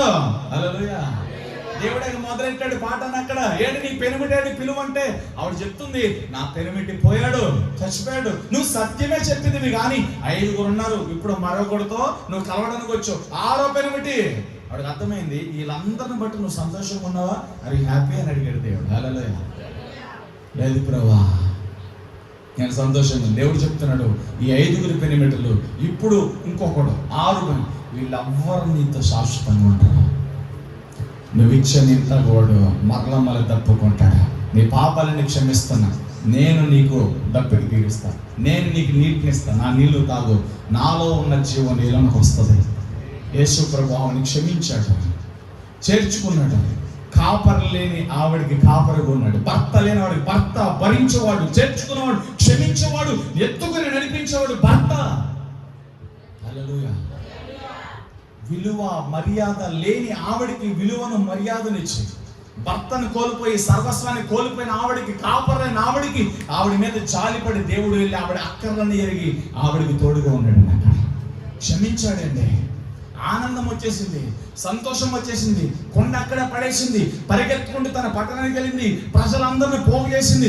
నా పాపము బ్రతుకుని గురించి నాకు చెప్పిన మెసేజ్ని కనుగొన్నాను, రక్షకుని కనుగొన్నానని ఊరంతటిని కూడా ఏకతాటి మీద పెట్టి తీసుకొచ్చేసిందండి. వచ్చిన ప్రజలందరూ కూడా యేసు ప్రభువుని చూసి, నువ్వు చెప్తే నేను విన్నాం కానీ ఇప్పుడు కన్నులారా చూస్తున్నాం, ఈయన నిజంగా పరిశుద్ధుడే, నీతిమంతుడే, మెస్సయే. ఒక పాపి 6 7 పాపం చేసే పాపి, లోకంలో విలువ అర్హత యోగ్యత లేని పాపి యేసయ్య కొరకు ఊరిని నడిపించింది. ఆవిడ కథ విశ్వాసం అంటే. హల్లెలూయా. అలా మారిపోవాలి మనం. హల్లెలూయా. ఊరిని నడిపించేసింది యేసయ్య దగ్గరికి. ఆవిడ దగ్గర ఇప్పుడు ఇదంతా ఎందుకు చెప్తాను తెలుసా, ఈయన్ని ఎలాగైతే జ్ఞాపకం చేసుకుంది దేవుడు, ఆవిడని కూడా జ్ఞాపకం చేసుకున్నాడు. దేవుడు మన అక్కర్లను ఎరిగినాడు. టైం చాలా అవుతుంది, ముగించేస్తాను. ఇంకా 2 పాయింట్లు అండి చెప్పి ముగిస్తాను. అలా మీకేం బోర్ కొట్టదు కానీ వాక్యం వినండి. అల్లలో చేయలేదు తల్లి చెప్పండి. ఈ ప్రసంగం కూడా బోర్ కొట్టిందంటే నువ్వు పెద్ద దెయ్యం కూడా అని అర్థం, సాతాను కూడా అని అర్థం. అది పోతే కానీ వాక్యం సరిగ్గా అర్థం కాదని అర్థం. అల్లెలు చేయలేదు తల్లి చెప్పండి. అల్లెలుగా ఎంతమందికి నిద్ర వస్తుంది? వచ్చనే వేస్తాం మీరు, నాకు తెలుసు. ఎప్పుడే దెయ్యం కూడా సాతాను కూడా అంటే దెయ్యం, అప్పుడు నిద్ర వచ్చిందని అన్నాను అనుకో, ఒకవేళ నాకు నిద్ర వస్తాను దెయ్యమా అంటావు అని మళ్ళీ నాడొడుతూ అనిపించుకునేది నేను చెప్పు వచ్చినా చెప్పు. అల్లెలు రైతులు చెప్పండి. దేవుడు వారి అక్కర్లు ఎరిగాడండి, ఆవిడని చేర్చుకున్నాడు, ఆవిడ క్షమించాడండి. దేవుడు మన అక్కర్లు కూడా ఎరిగిన దేవుడు ఆయన. నెక్స్ట్ ఇదే మత్తయి సువార్త 17-21 వచ్చిన అద్భుతం చేశాడండి. 5 రొట్టెలు 2 చేపలతో అద్భుతం చేశాడు. దేవుడు అద్భుతం చేయడానికి ఏం అవసరంలా. హల్లెలూయా. యెహోవా భక్తుడు చచ్చిపోయాడు, చేస్తూ అప్పులు చేసి చచ్చిపోయాడు. అప్పుల వాళ్ళందరూ వచ్చి ఇంటి మీద పడ్డారు. ఇంట్లో ఎవరు ఉంటారు? భార్య పిల్లలు ఉన్నారు. భార్య దగ్గరికి వెళ్ళి, నీ భర్త చేసిన అప్పులు నువ్వు తీర్చగలుగుతావు? తీర్చలేవా? నేను తీర్చలేను. ఇంట్లో ఏమో అన్ని ఎత్తుకెళ్ళిపోతావు. అన్ని ఎత్తుకెళ్ళిపోయారు. ఇంకా వాళ్ళు బాగా తీరలా. ఇంకా మిగిలిన 2 పిల్లలు వాళ్ళు కూడా తీసుకెళ్ళిపోతూ ఉన్నారు. ఏం చేయాలో తెలియక ప్రవక్త గారి దగ్గరికి పరిగెత్తుకుంటూ వచ్చిన ఆనాటి ప్రవక్త ఎలీషా. హల్లెలూయా. ఎలీషా గారి దగ్గరికి పరిగెత్తుకుంటూ వచ్చింది. కొండ మీద ఉన్న చూసిన ఎలీషా కొండ చివరికి వచ్చి, అమ్మ ఎవరు నువ్వు, ఎందుకు వచ్చావు, నా వల్ల నీకు ఏం కావాలని అడిగారు. అప్పుడు ప్రవక్త గారితో చెప్తుంది, ఎలీషా గారు చెప్తుంది, అయ్యా నా యజమానుడు పలానాడు, ఆయన యెహోవా యందు భయభక్తులు కలిగిన వ్యక్తి, చచ్చిపోయాడు. అయితే ఆయన చనిపోయేటప్పుడు అప్పులు చేసి చచ్చిపోయాడు. ఇప్పుడు అప్పులను తీర్చాల్సిన బాధ్యత నాదే. అప్పులు వారు ఊరుకుంటలేదు, ఇంటి మీదకి వచ్చేస్తున్నారు. ఏం చేయాలి అర్థం కావట్లా. ఆ టైంలో ఎలీషా గారు అడిగారు, నీ ఇంట్లో ఏముందంటే నిక్కన్స్గా చెప్పింది, ఒక కుండ తప్ప ఏమీ లేదని. అలాగే ఏం లేదు, కొండ తప్ప ఇంకేమీ లేదు. అంటే విలువైన ఏమీ లేవు. దేవుడు మట్టి కుండతో అద్భుతం చేశాడని చెప్పడానికి ఇదంతా చెప్తాను. హల్లెలూయా. మట్టి కుండ, కుండ తప్ప ఏమీ లేదయ్యా.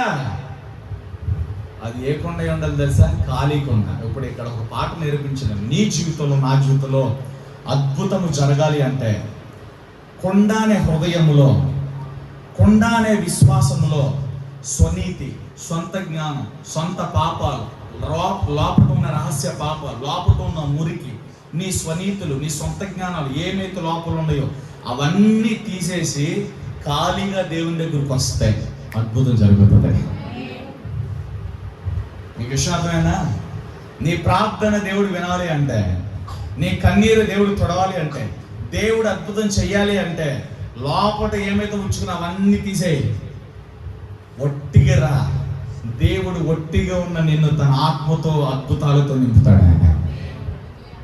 నువ్వు ఇవన్నీ ఉంచేసుకుని పైన ఏడుస్తూ నటిస్తూ మారు మనసు పొందకుండా దేవుని దగ్గరకు వస్తే దేవుడు ఏం చేయలేడు. నేను మరలా చెప్తాను. అలా నీకు మంచి విందులో కూర్చోను, మంచి మంచి స్వీట్స్, మంచి ఎన్వే ఐటమ్స్ అన్నీ పెడుతున్నారు, చూస్తాం నూరు ఊరిపోతుంది. అలా కానీ పొట్ట నిండగా అప్పుడే ఏదో చెత్త తినొచ్చు, పొట్ట నిండిపోయి ఉంది. అంత మంచి విందులో నువ్వు భోజనం చేయగలుగుతావు? నువ్వు చెప్పు. ఐటమ్స్ అన్ని చూస్తా నూరు ఊరిపోతున్నాయి, అన్ని తినేయాలనిపించేస్తుంది. కానీ లోపల నీకేం లేదు. ఏముంది లోపల? ఏదో చెత్త వేసుకుని వచ్చు, ఆ చెత్తతో నువ్వు తింటావా? హల్లెలూయా. నువ్వు అన్నీ తినేయాలంటే ఖాళీ కడుపుతారా? హల్లెలూయా. ఇక్కడ చాలా మంది ఇలాంటి వాళ్ళు ఉంటారు. ఏదైనా పెళ్లి ఫంక్షన్ కానీ, ఏదైనా మంచి ఫంక్షన్ కానీ ఎవరైనా ఇన్విటేషన్ ఇస్తే నాకు తెలిసి పొద్దున్న లేచినాక టిఫిన్ కూడా చేయరు, ఖాళీ పట్టుతూ ఉంటారు. ఎందుకంటే ఆ ఫంక్షన్ కొద్దిగా ఎక్కువ తినొచ్చాను, మంచిదే, ఎందుకు వెళ్ళేది తింటాకే కదా. మీరు ఎక్కడ లేండి బాబు, నవ్వుతారా? వెళ్ళేది దేనికండి? అయ్యో, వెళ్ళేది దేనికి? తింటానికి కదా. మరేంటండి బాబు, నవ్వే వాళ్ళందరూ ఎక్కువ తినేసేవాళ్ళు. మీకు అర్థం కావట్లేదు. నవ్వే వాళ్ళందరూ ఎక్కువ తినేసేవాళ్ళు. హల్లెలూయా. ఖాళీ పట్టుతూ ఉంటారు. ఎందుకని ఎక్కువగా తినొచ్చు, ఎక్కువగా పట్టించేవచ్చు. మళ్ళీ ఎప్పుడు తింటాం అన్ని ఐటమ్స్? మన ఇంట్లో వండుకుంటాం, ఒకటో రెండో వండుకుంటాం. ఆ ఫంక్షన్లో అయితే అన్ని రకాల ఐటమ్స్ ఉంటాయి కాబట్టి మొత్తం రుబ్బురోళ్ళు వేసేవచ్చు, అది రుబ్బేసుకుంటుంది. అది హల్లెలూయా. ఇదే ఫార్ములా దేవుని దగ్గర మీరు ఫాలో అయితే లోపట మన అన్నీ ఉంచుకొని, ప్రభువా నన్ను కడుగు, నన్ను అభిషేకించు, నాకు అద్భుతం చేయి, నా అవసరత తీర్చు అంటే దేవుడు ఏం చేయలేడు. నువ్వు ఖాళీగా వస్తే నేను పరిశుద్ధపరిచి దేవుడు తన ఈవులతో నింపుతాడు. హల్లెలూయా. ఎఫెసీ పత్రికలో మాట మనకు కనబడతాయి. ఎఫెసీ పత్రిక 3వ అధ్యాయం 20వ వచనంలో, అడుగు వాటి కంటేను, ఊహించు వాటి కంటేను అత్యధికముగా, చదువు.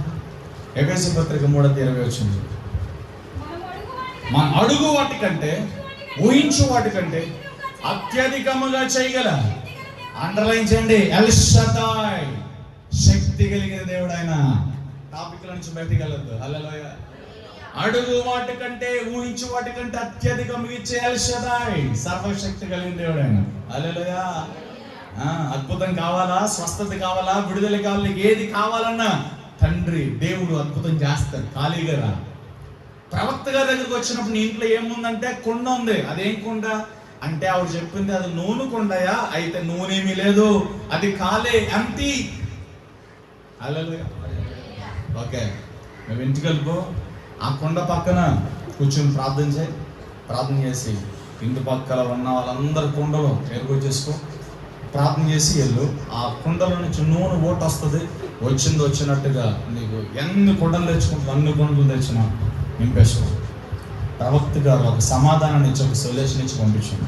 ఆవిడ విశ్వాసంతో ఆ వాగ్దానం పట్టుకొచ్చింది. ప్రవక్త గారు ఇచ్చిన వాగ్దానం పట్టుకుని కుండ దగ్గర ప్రార్థన చేసింది. కుండ దగ్గర ప్రార్థన చేసి తొలి తెరిచి చూసింది. ఆ కుండలో ఓట ప్రారంభించబడింది. ప్రవక్త గారు చెప్పినట్లుగా జరిగిపోతుందని చెప్పి కుండలో ఓట చూసి పరిగెత్తుకుంటూ వెళ్ళి, పిల్లలు ఒక పక్క, ఈవిడ ఒక పక్క వెళ్ళి ఇంటి చుట్టూరు ఉన్న పాత్రలన్నీ ఎరుగొచ్చి పెట్టారు. హల్లెలూయా. ఏరుకొచ్చిన వెంటనే ఆ కొండలో నుంచి తీయటం పోయటం అన్ని కొండలు నిండిపోయినాయి. ఎక్కడ ఏ చిన్న గ్లాస్ కూడా ఖాళీ లేకుండా అన్ని పట్టేశారు. హల్లెలూయా. చూడు, కృతజ్ఞత భావంతో వచ్చారు. అక్కడ కూడా వాళ్ళ సొంత టాలెంట్, సొంత తెలివి ఉపయోగించాలి. ఆ నూనె అమ్మేసుకుందాం అనే ఆలోచన వాళ్ళకి రాలే ముందు. వాళ్ళు అక్కడి నుంచి మరలా ప్రవక్త దగ్గరకు వచ్చారు. అయ్యా, మీరు చెప్పినట్టుగానే చేసాం, నూనె చాలా విపరీతంగా వచ్చింది, చాలా పాత్రలు నింపేశాం, ఇప్పుడు మమ్మల్ని ఏం చేయమంటారు? ఇది కృతజ్ఞత భావం అంటే. హల్లెలూయా. ఏ దైవజనుడి ద్వారా మేలు పొందావు ఆ దైవజనుడిని మర్చిపోవద్దు. ఆ దైవజనుడి ద్వారా దేవుడు చేసిన మేలును బట్టి దేవుణ్ణి మర్చిపోవద్దు. హల్లెలూయా. దేవుని ఎడల కృతజ్ఞత కలిగి ఉండు, దైవజనుడి ఎడల కృతజ్ఞత కలిగి ఉండు. నీ తోటి సహోదరుల మూలంగా ఒకవేళ నీకేదైనా లాభం చేకూరితే, వాళ్ళు ఒకవేళ నీకు సహాయం చేస్తే, నీకు సహాయం చేసిన మనుషులందరి ఎడల కూడా కృతజ్ఞత కలిగి ఉండు. ఎఫెసీ పత్రికలో రాయబడింది, కృతజ్ఞత కలిగి ఉండుట ధర్మము, అది దేవుని చిత్తము. హల్లెలూయా. కృతజ్ఞతా స్తుతులు చెల్లించుట ధర్మం, అది దేవుని చిత్తమని ఎఫెసీ పత్రిక మనం చూస్తాం. ఎఫెసీ పత్రిక దశలోని పత్రిక. హల్లెలూయా. దశలోని పత్రిక 4వ అధ్యాయం అనుకుంటా, అది మనం చూస్తాం. హల్లెలూయా. ఇప్పుడు తర్వాత చేతులు తెలియజేద్దాం. హల్లెలూయా. ఇప్పుడు ప్రవక్త గారు చెప్పారు, తీసుకెళ్ళి అమ్మేసి నీ అప్పులను తీర్చేసుకుని మిగతా దానంతో మీరు సంతోషం. అప్పులను తీరిపోయినాయి, మిగతా దాంతో వాళ్ళ సంతోషం. దేవుడు చేసిన అద్భుతం. మన జీవితంలో కూడా ఇది అద్భుతం చేస్తాం. అద్భుతాలు చేయటం దేవునికి సాధ్యం. ఎందుకంటే ఎల్ షదాయ్ ఆయన, చెప్పండి, ఎల్ షదాయ్, సర్వశక్తి కలిగిన దేవుడు అద్భుతం చేయడానికి సాధ్యం. హల్లెలూయా. ఆ తర్వాత 3వ పాటు, ఇదే అధ్యాయం 3వ పాటు అని తెలిసి శిష్యులు అందరూ కూడా పడవలో వెళ్ళిపోతున్నారు. ఆ పడవలో యేసు ప్రభు లేడు. మార్గం మధ్యలో చీకటైపోయింది, సముద్రం అంతా కూడా అల్లకల్లంగా మారిపోయింది, తుఫాను వచ్చింది, వీళ్ళు చావు బతుకుల మధ్య ఉన్నారు. హల్లెలూయా. అప్పుడు వాళ్ళు అనుకున్నారు, యేసు ప్రభు మన దోణిలో లేనందువల్లే కదా, ఆయన మన దోణిలో ఉంటే ఎంత బాగుండేది. ఇదే మాట అప్పుడు అంది మార్తా మరియమ్మ, మన దగ్గర లేరు కాబట్టే కదా తమ్ముడైన లాజరు చచ్చిపోయాడు. ఆయన కనుక మనతో ఉంటే లాజరు చనిపోయాడు కదా. ఇప్పుడు కానీ మించిపోయింది ఏముంది. 4వ రోజున వచ్చాడు, 4వ రోజున చచ్చి కుళ్ళిపోయిన లాజరును జీవంతో లేపాడు. చాలా మంది చచ్చిపోయారు చూసావా. లాజరు లేచాడు, ఎక్కడో చచ్చిపోయారు. హల్లెలూయా. పునరుత్థాన శక్తి మనలో ఒప్పుకుతూ ఉండాలండి. ఏదో మోసపోయిన వాళ్ళలాగా, తర్వాత ఏదో పోగొట్టుకునే వాళ్ళలాగా దేవుని సన్నిధిలో ఉంటే ఏం వరగదు. యాక్టివ్గా ఉండాలి. హల్లెలూయా. నాకు అప్పులోనే, నాకు కట్టాల్సినవనే, నాకు ఇప్పుడు మీరు అందరూ వెళ్ళిన తర్వాత నాకు గోల్ ఉంటే అయినా దేవుని సన్నిధిలో యాక్టివ్గా ఉండాలి. ఏది జరిగినా ఏది జరగకపోయినా దేవుడు చూసుకుంటాడు. నీ బాధ నీకుంటుంది, నా బాధ నాకుంటుంది, ఎవడే వాడుకుంటే అలా అని చెప్పి ఏదో అయిపోయింది అన్నట్టుగా ఉండకూడదు. కొద్ది నష్టం జరిగి కొద్ది టైం పడుతుంది. మౌనంగా ఉంటే దేవుడే కార్యం చేస్తాడు. మనం అనుకున్నంత మాత్రం, టెన్షన్ పడినంత మాత్రం, ఏదో దిగాలకు ఇంటికాడ దిగాలకు కూర్చుని చర్చిలో దిగాలకు కూర్చుంటే అది దాంట్లో నుంచి బయటకు వచ్చాయి. అలా ఉండటం మనకి క్షేమంగా, అది అపవాదికి అవకాశం ఇచ్చినట్లుగా అవుతుంది. మనం ఏడిస్తే అపవాది నవ్వుతాడు, మనం మూలిగితే అపవాది సంతోషిస్తాడు. మనం మూలుగు దేవుని సన్నిధిలో ప్రార్థన రూపంలో మూలుగాలి, అన్ని భాషలతో మూలుగాలి. అంతేగాని మనకు కలిగిన బాధలు బట్టి మనం మూలుగుతూ ఉంటే వాడు నవ్వుతాడు. ఈ డప్పులో ఉన్నాడు, వీడు బలి ఎడుతున్నాడు, నాడు నవ్వుతాడు. హల్లెలూయా. వీళ్ళు బలి ఏడుస్తున్నారా, ఇదిగో యేసయ్య నీ బిడ్డలు ఏడుస్తున్నారు చూసుకో అని చెప్పి దేవుని ముందు వాడు ఎగతాళి చేస్తాడు. ప్రాక్టికల్గా చెప్తుంది, ఇది నిజంగా జరుగుతుంది. అందుకే దేవుని బిడ్డలు ఎప్పుడు నవ్వుతూనే ఉండాలి. ఎలాంటి బాధ వచ్చినా నవ్వండి, ఎలాంటిది వచ్చినా నవ్వండి, ఎంత నష్టం జరిగినా నవ్వండి. దేవుడే ఆ నష్టాలన్నీ భర్తీ చేసి అద్భుతం చేస్తాడు. ఇదే విశ్వాసం, ఇదే విశ్వాసంతో కూడిన భక్తి. వెలుచూపుతో కాక విశ్వాసంతో నడవడం అంటే ఇదే. హల్లెలూయా. అన్ని బాగుంటాయి. కొంతమంది అకౌంట్లో డబ్బులు ఉంటే, చేతి నిండా డబ్బులు ఉంటేనే సంతోషంగా ఉంటారు. డబ్బులు లేకపోతే చటపటలాడిపోతారండి. సేమ సంతకెళ్ళాక ఆ కనిపించిన అందరి మీద పడిపోతారండి. ఎలాంటి వారు ఎవరు ఉంటే వాళ్ళకి మారు మనసు కలుగుతుంది కాక. ఒక్కోసారి అంటే ఒక్కోసారి ఉండవు. ఏది ఎలా ఉన్నా, ఎవరు మనతో ఉన్నా లేకున్నా నిబ్బరంగా దేవుని కన్నులు ఎదుట నమ్మకమైన సాక్షులుగా మనం ఉండాలి. ఇది దేవుడు కోరుకుంటున్నాడు మనలో నుంచి. ఆమేన్. హల్లెలూయా. ముగింపులోకి వచ్చేసి లాస్ట్ పాయింట్, వాళ్ళు సముద్రంలో ఉన్నారు. యేసు ప్రభు మనతో ఉంటే బాగుండేది. ఈ సముద్రాన్ని ఆయన గద్దించేవాడు, మనల్ని బతికించేవాడు. ఇప్పుడు ఏంట్రా అని చెప్పి అరిచేతులు వారు ప్రాణాలను భయపడిపోతూ ఉన్నారు.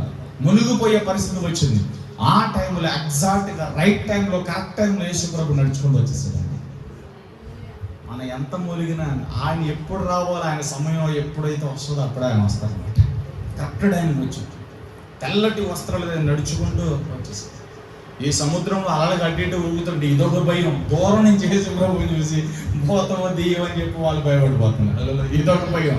అరే ఇదేంట్రా బాబు, ఇక్కడ మునిగిపోతాను, అక్కడి నుంచి దెయ్యం వస్తుందిరా. యేసు ప్రభు వదిలిచ్చిన దెయ్యాలన్నీ ఇటే వచ్చేదనట్టున్నాయి. యేసు ప్రభు వదిలిచ్చిన దెయ్యాలన్నీ మన మీద పగబట్టేసినట్టున్నాయి. ఇప్పుడు దాకా యేసు ప్రభు పక్కన ఉన్నాడు కాబట్టి మన మీదకి రాల. ఇప్పుడు యేసు ప్రభు లేని సమయాన్ని చూసి ఇటు దెయ్యాలు అటాక్ చేస్తారు, ఇటేమో సముద్రం అలలు. మీరంటే ఏం చేస్తారు చెప్పండి? ప్రశ్న. దాశం మీరేం చెప్తారు? వదిలించిన షారోన్ పేటర్ గారు వదిలించిన దెయ్యాలని నాతో కూడా నువ్వు వచ్చాను. హల్లెలూయా. నేను లేని సమయం చూసినప్పుడు నేను వదిలించిన దెయ్యాలని మీ మీదకి వచ్చినాయి అనుకో, ఆ షారోన్ పేటర్ గారు తెలియదు చాలా తప్పు చేశారు. ఆయన వదిలించిన దెయ్యాలని నా ఇంటికి వచ్చేసి ఇప్పుడు వీళ్ళ ప్రభావం చూడండి. ఇప్పుడు వీళ్ళ ఆలోచన యేసు ప్రభుతో పాటు ఉన్నారు వీళ్ళు. ఇప్పుడు యేసు ప్రభు వదిలించిన దెయ్యాలంటే నేను వదిలించిన చాలా చిన్న ఉంటాయి, ఆయన వదిలించిన చాలా పవర్ఫుల్. ఇంకా హల్లెలూయా. పెద్ద పెద్ద దెయ్యాలు అధిపతి బెల్జబూల్ వదిలించాడు ఆయన, పెద్ద పెద్ద దెయ్యాలు వదిలించాడు ఆయన, మరణకరమైన దెయ్యాలు వదిలించాడు ఆయన, పెద్ద పెద్ద దెయ్యాలు వదిలించేసాడు. మనం చిన్న చిన్నగా వదిలేస్తూ ఉంటాం, మనకనేది చాలా తేడా ఉంటుంది. మన దేవుడు చాలా హీరో అనమాట, చాలా శక్తిమంతుడు అనమాట. ఆయనతో పోల్చుకునే స్థితి కూడా మనది కాదు. హల్లెలూయా. అలా అని చెప్పి మనల్ని తక్కువ చేసుకోవాల్సిన, ఆయన కంటే గొప్ప కార్యాలు చేసే కృప దేవుడు మనకి ఇచ్చాడు. ఆమేన్. అర్థమవుతుందా? యేసు ప్రభు చేసిన అద్భుతాల కంటే ఇంకా ఎక్కువ అద్భుతాలు చెయ్యాలని తండ్రి కోరిక. ఇప్పుడు నేను అనుకుంటా, రేపు పొద్దున్న నా కుమారుడు నాకంటే ఎక్కువ పరిచయం చేయాలి, నాకంటే ఎక్కువగా వాడబడాలని ఆలోచన తండ్రికి ఉంటుంది. నీకు కూడా నీ బిడ్డ నీడలా నేనైనట్టుగా నాకంటే గొప్పగా నా బిడ్డల బతకాలని ఆలోచన ఉంటుంది. అది కూడా దేవునికి ఉంది. నేను వాడబడిన దానికంటే, నేను చేసిన అద్భుతాల కంటే ఇంకా మీరు ఎక్కువ చేయాలి, అది దేవుని ఆలోచన. హల్లెలూయా. చెప్పండి. ఇప్పుడు వీళ్ళు భయపడిపోతున్నారు. వెంటనే యేసు ప్రభు చూసారా, వాళ్ళ హృదయంలో ఉన్న భయాన్ని దూరం నుంచి పసిపెట్టాడు. భయపడకండి నేనే. హల్లెలూయా. చెప్పండి అందరూ, భయపడకండి నేనే. హల్లెలూయా. ఆ మాట అనగానే ఎక్కడే ధైర్యం వచ్చేసిందండి. యేసు ప్రభు ఆ మాట అనగానే భయపడకూడదు. ఆ మాట అనేది యేసు ప్రభు అక్కడ ఇంకెవరు అనరు, అది వాళ్ళకి తెలుసు. భయపడకుడి, ఆ స్వరము, ఆ వాయిస్, ఆ మాట యేసు ప్రభువులే వినపడగానే వాళ్ళకి ఎక్కలేని ధైర్యం వచ్చేసింది. భయపడే వాళ్ళందరూ కూడా ఇక సముద్రం మనల్ని ఏమి చేయలేదు, అలలు మనల్ని ఏమి చేయలేవు, ఈ ప్రకృతి మనల్ని ఏం చేయలేదు.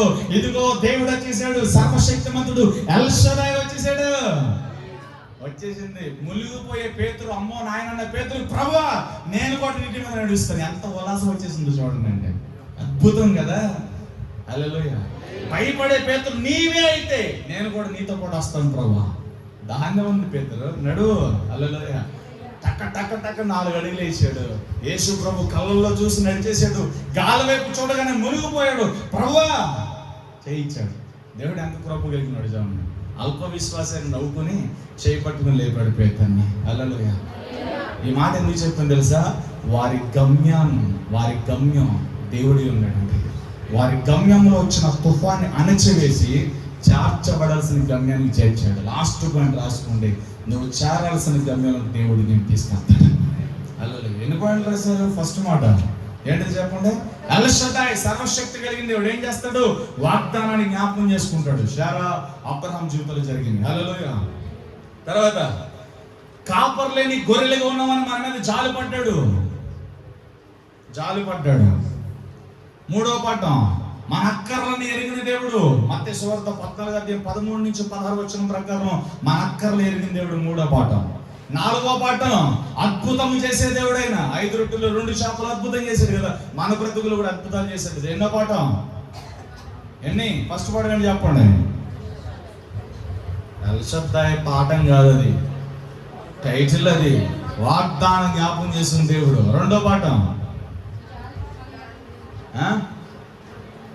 2వ పాఠం, కాపర్లేని గొర్రెలు మన మీద జాలి పడ్డాడు. 3వ పాఠం, అక్కర్లు ఎరిగిన దేవుడు. 4వ పాఠం, అద్భుతం చేసిన దేవుడు.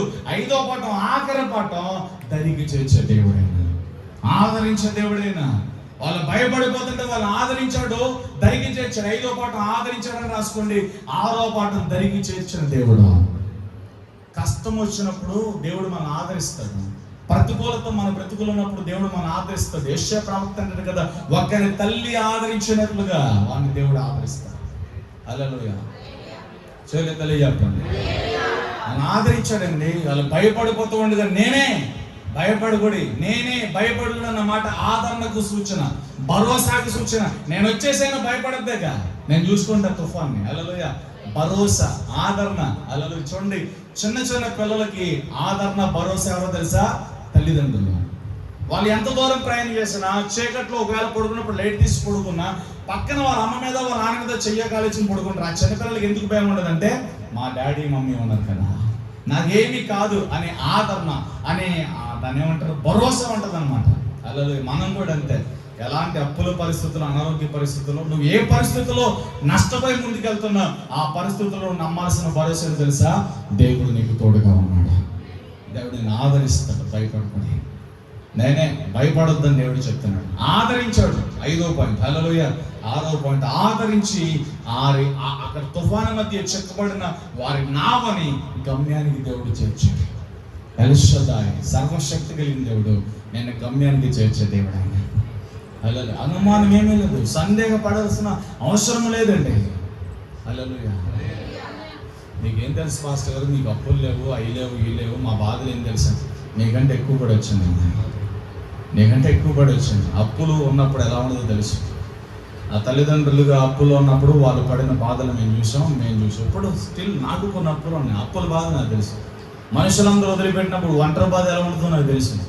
అన్ని బాధలు పడి వచ్చాను నేను. సేవలోకి వచ్చిన తర్వాత పరదాల మధ్య రాళ్ళు లేకుండా నేల మీద పడుకునే బ్రతికింటో నాకు తెలుసు. పచ్చడితో తిన్న మెతుకులు నాకు తెలుసు. హల్లెలూయా. బండిలో పెట్రోల్ కొట్టించడానికి 100 రూపాయలు కూడా లేనప్పుడు ఎలాంటి బాధ ఉంటుందో నాకు తెలుసు. ఇవన్నీ అనుభవాలు చూసాను నేను ఇప్పుడు కూడా. హల్లెలూయా. ఇప్పుడు ఆ షెడ్ ఉంటుంది, చుట్టూరు ఒక పరదాని అంతే, కింద ఏముండదు అంతే. ఈ పరిస్థితులన్నీ తెలుసు. మా విశ్వాసం ఏంటో తెలుసా? ఈ లోకంలో మనం ఎలాగైనా బతుకుతాం. హల్లెలూయా. ఎలాగైనా బతుకుతాం. కానీ కన్ను మూసి తెరిస్తే పరలోకంలోనే ఉండాలి.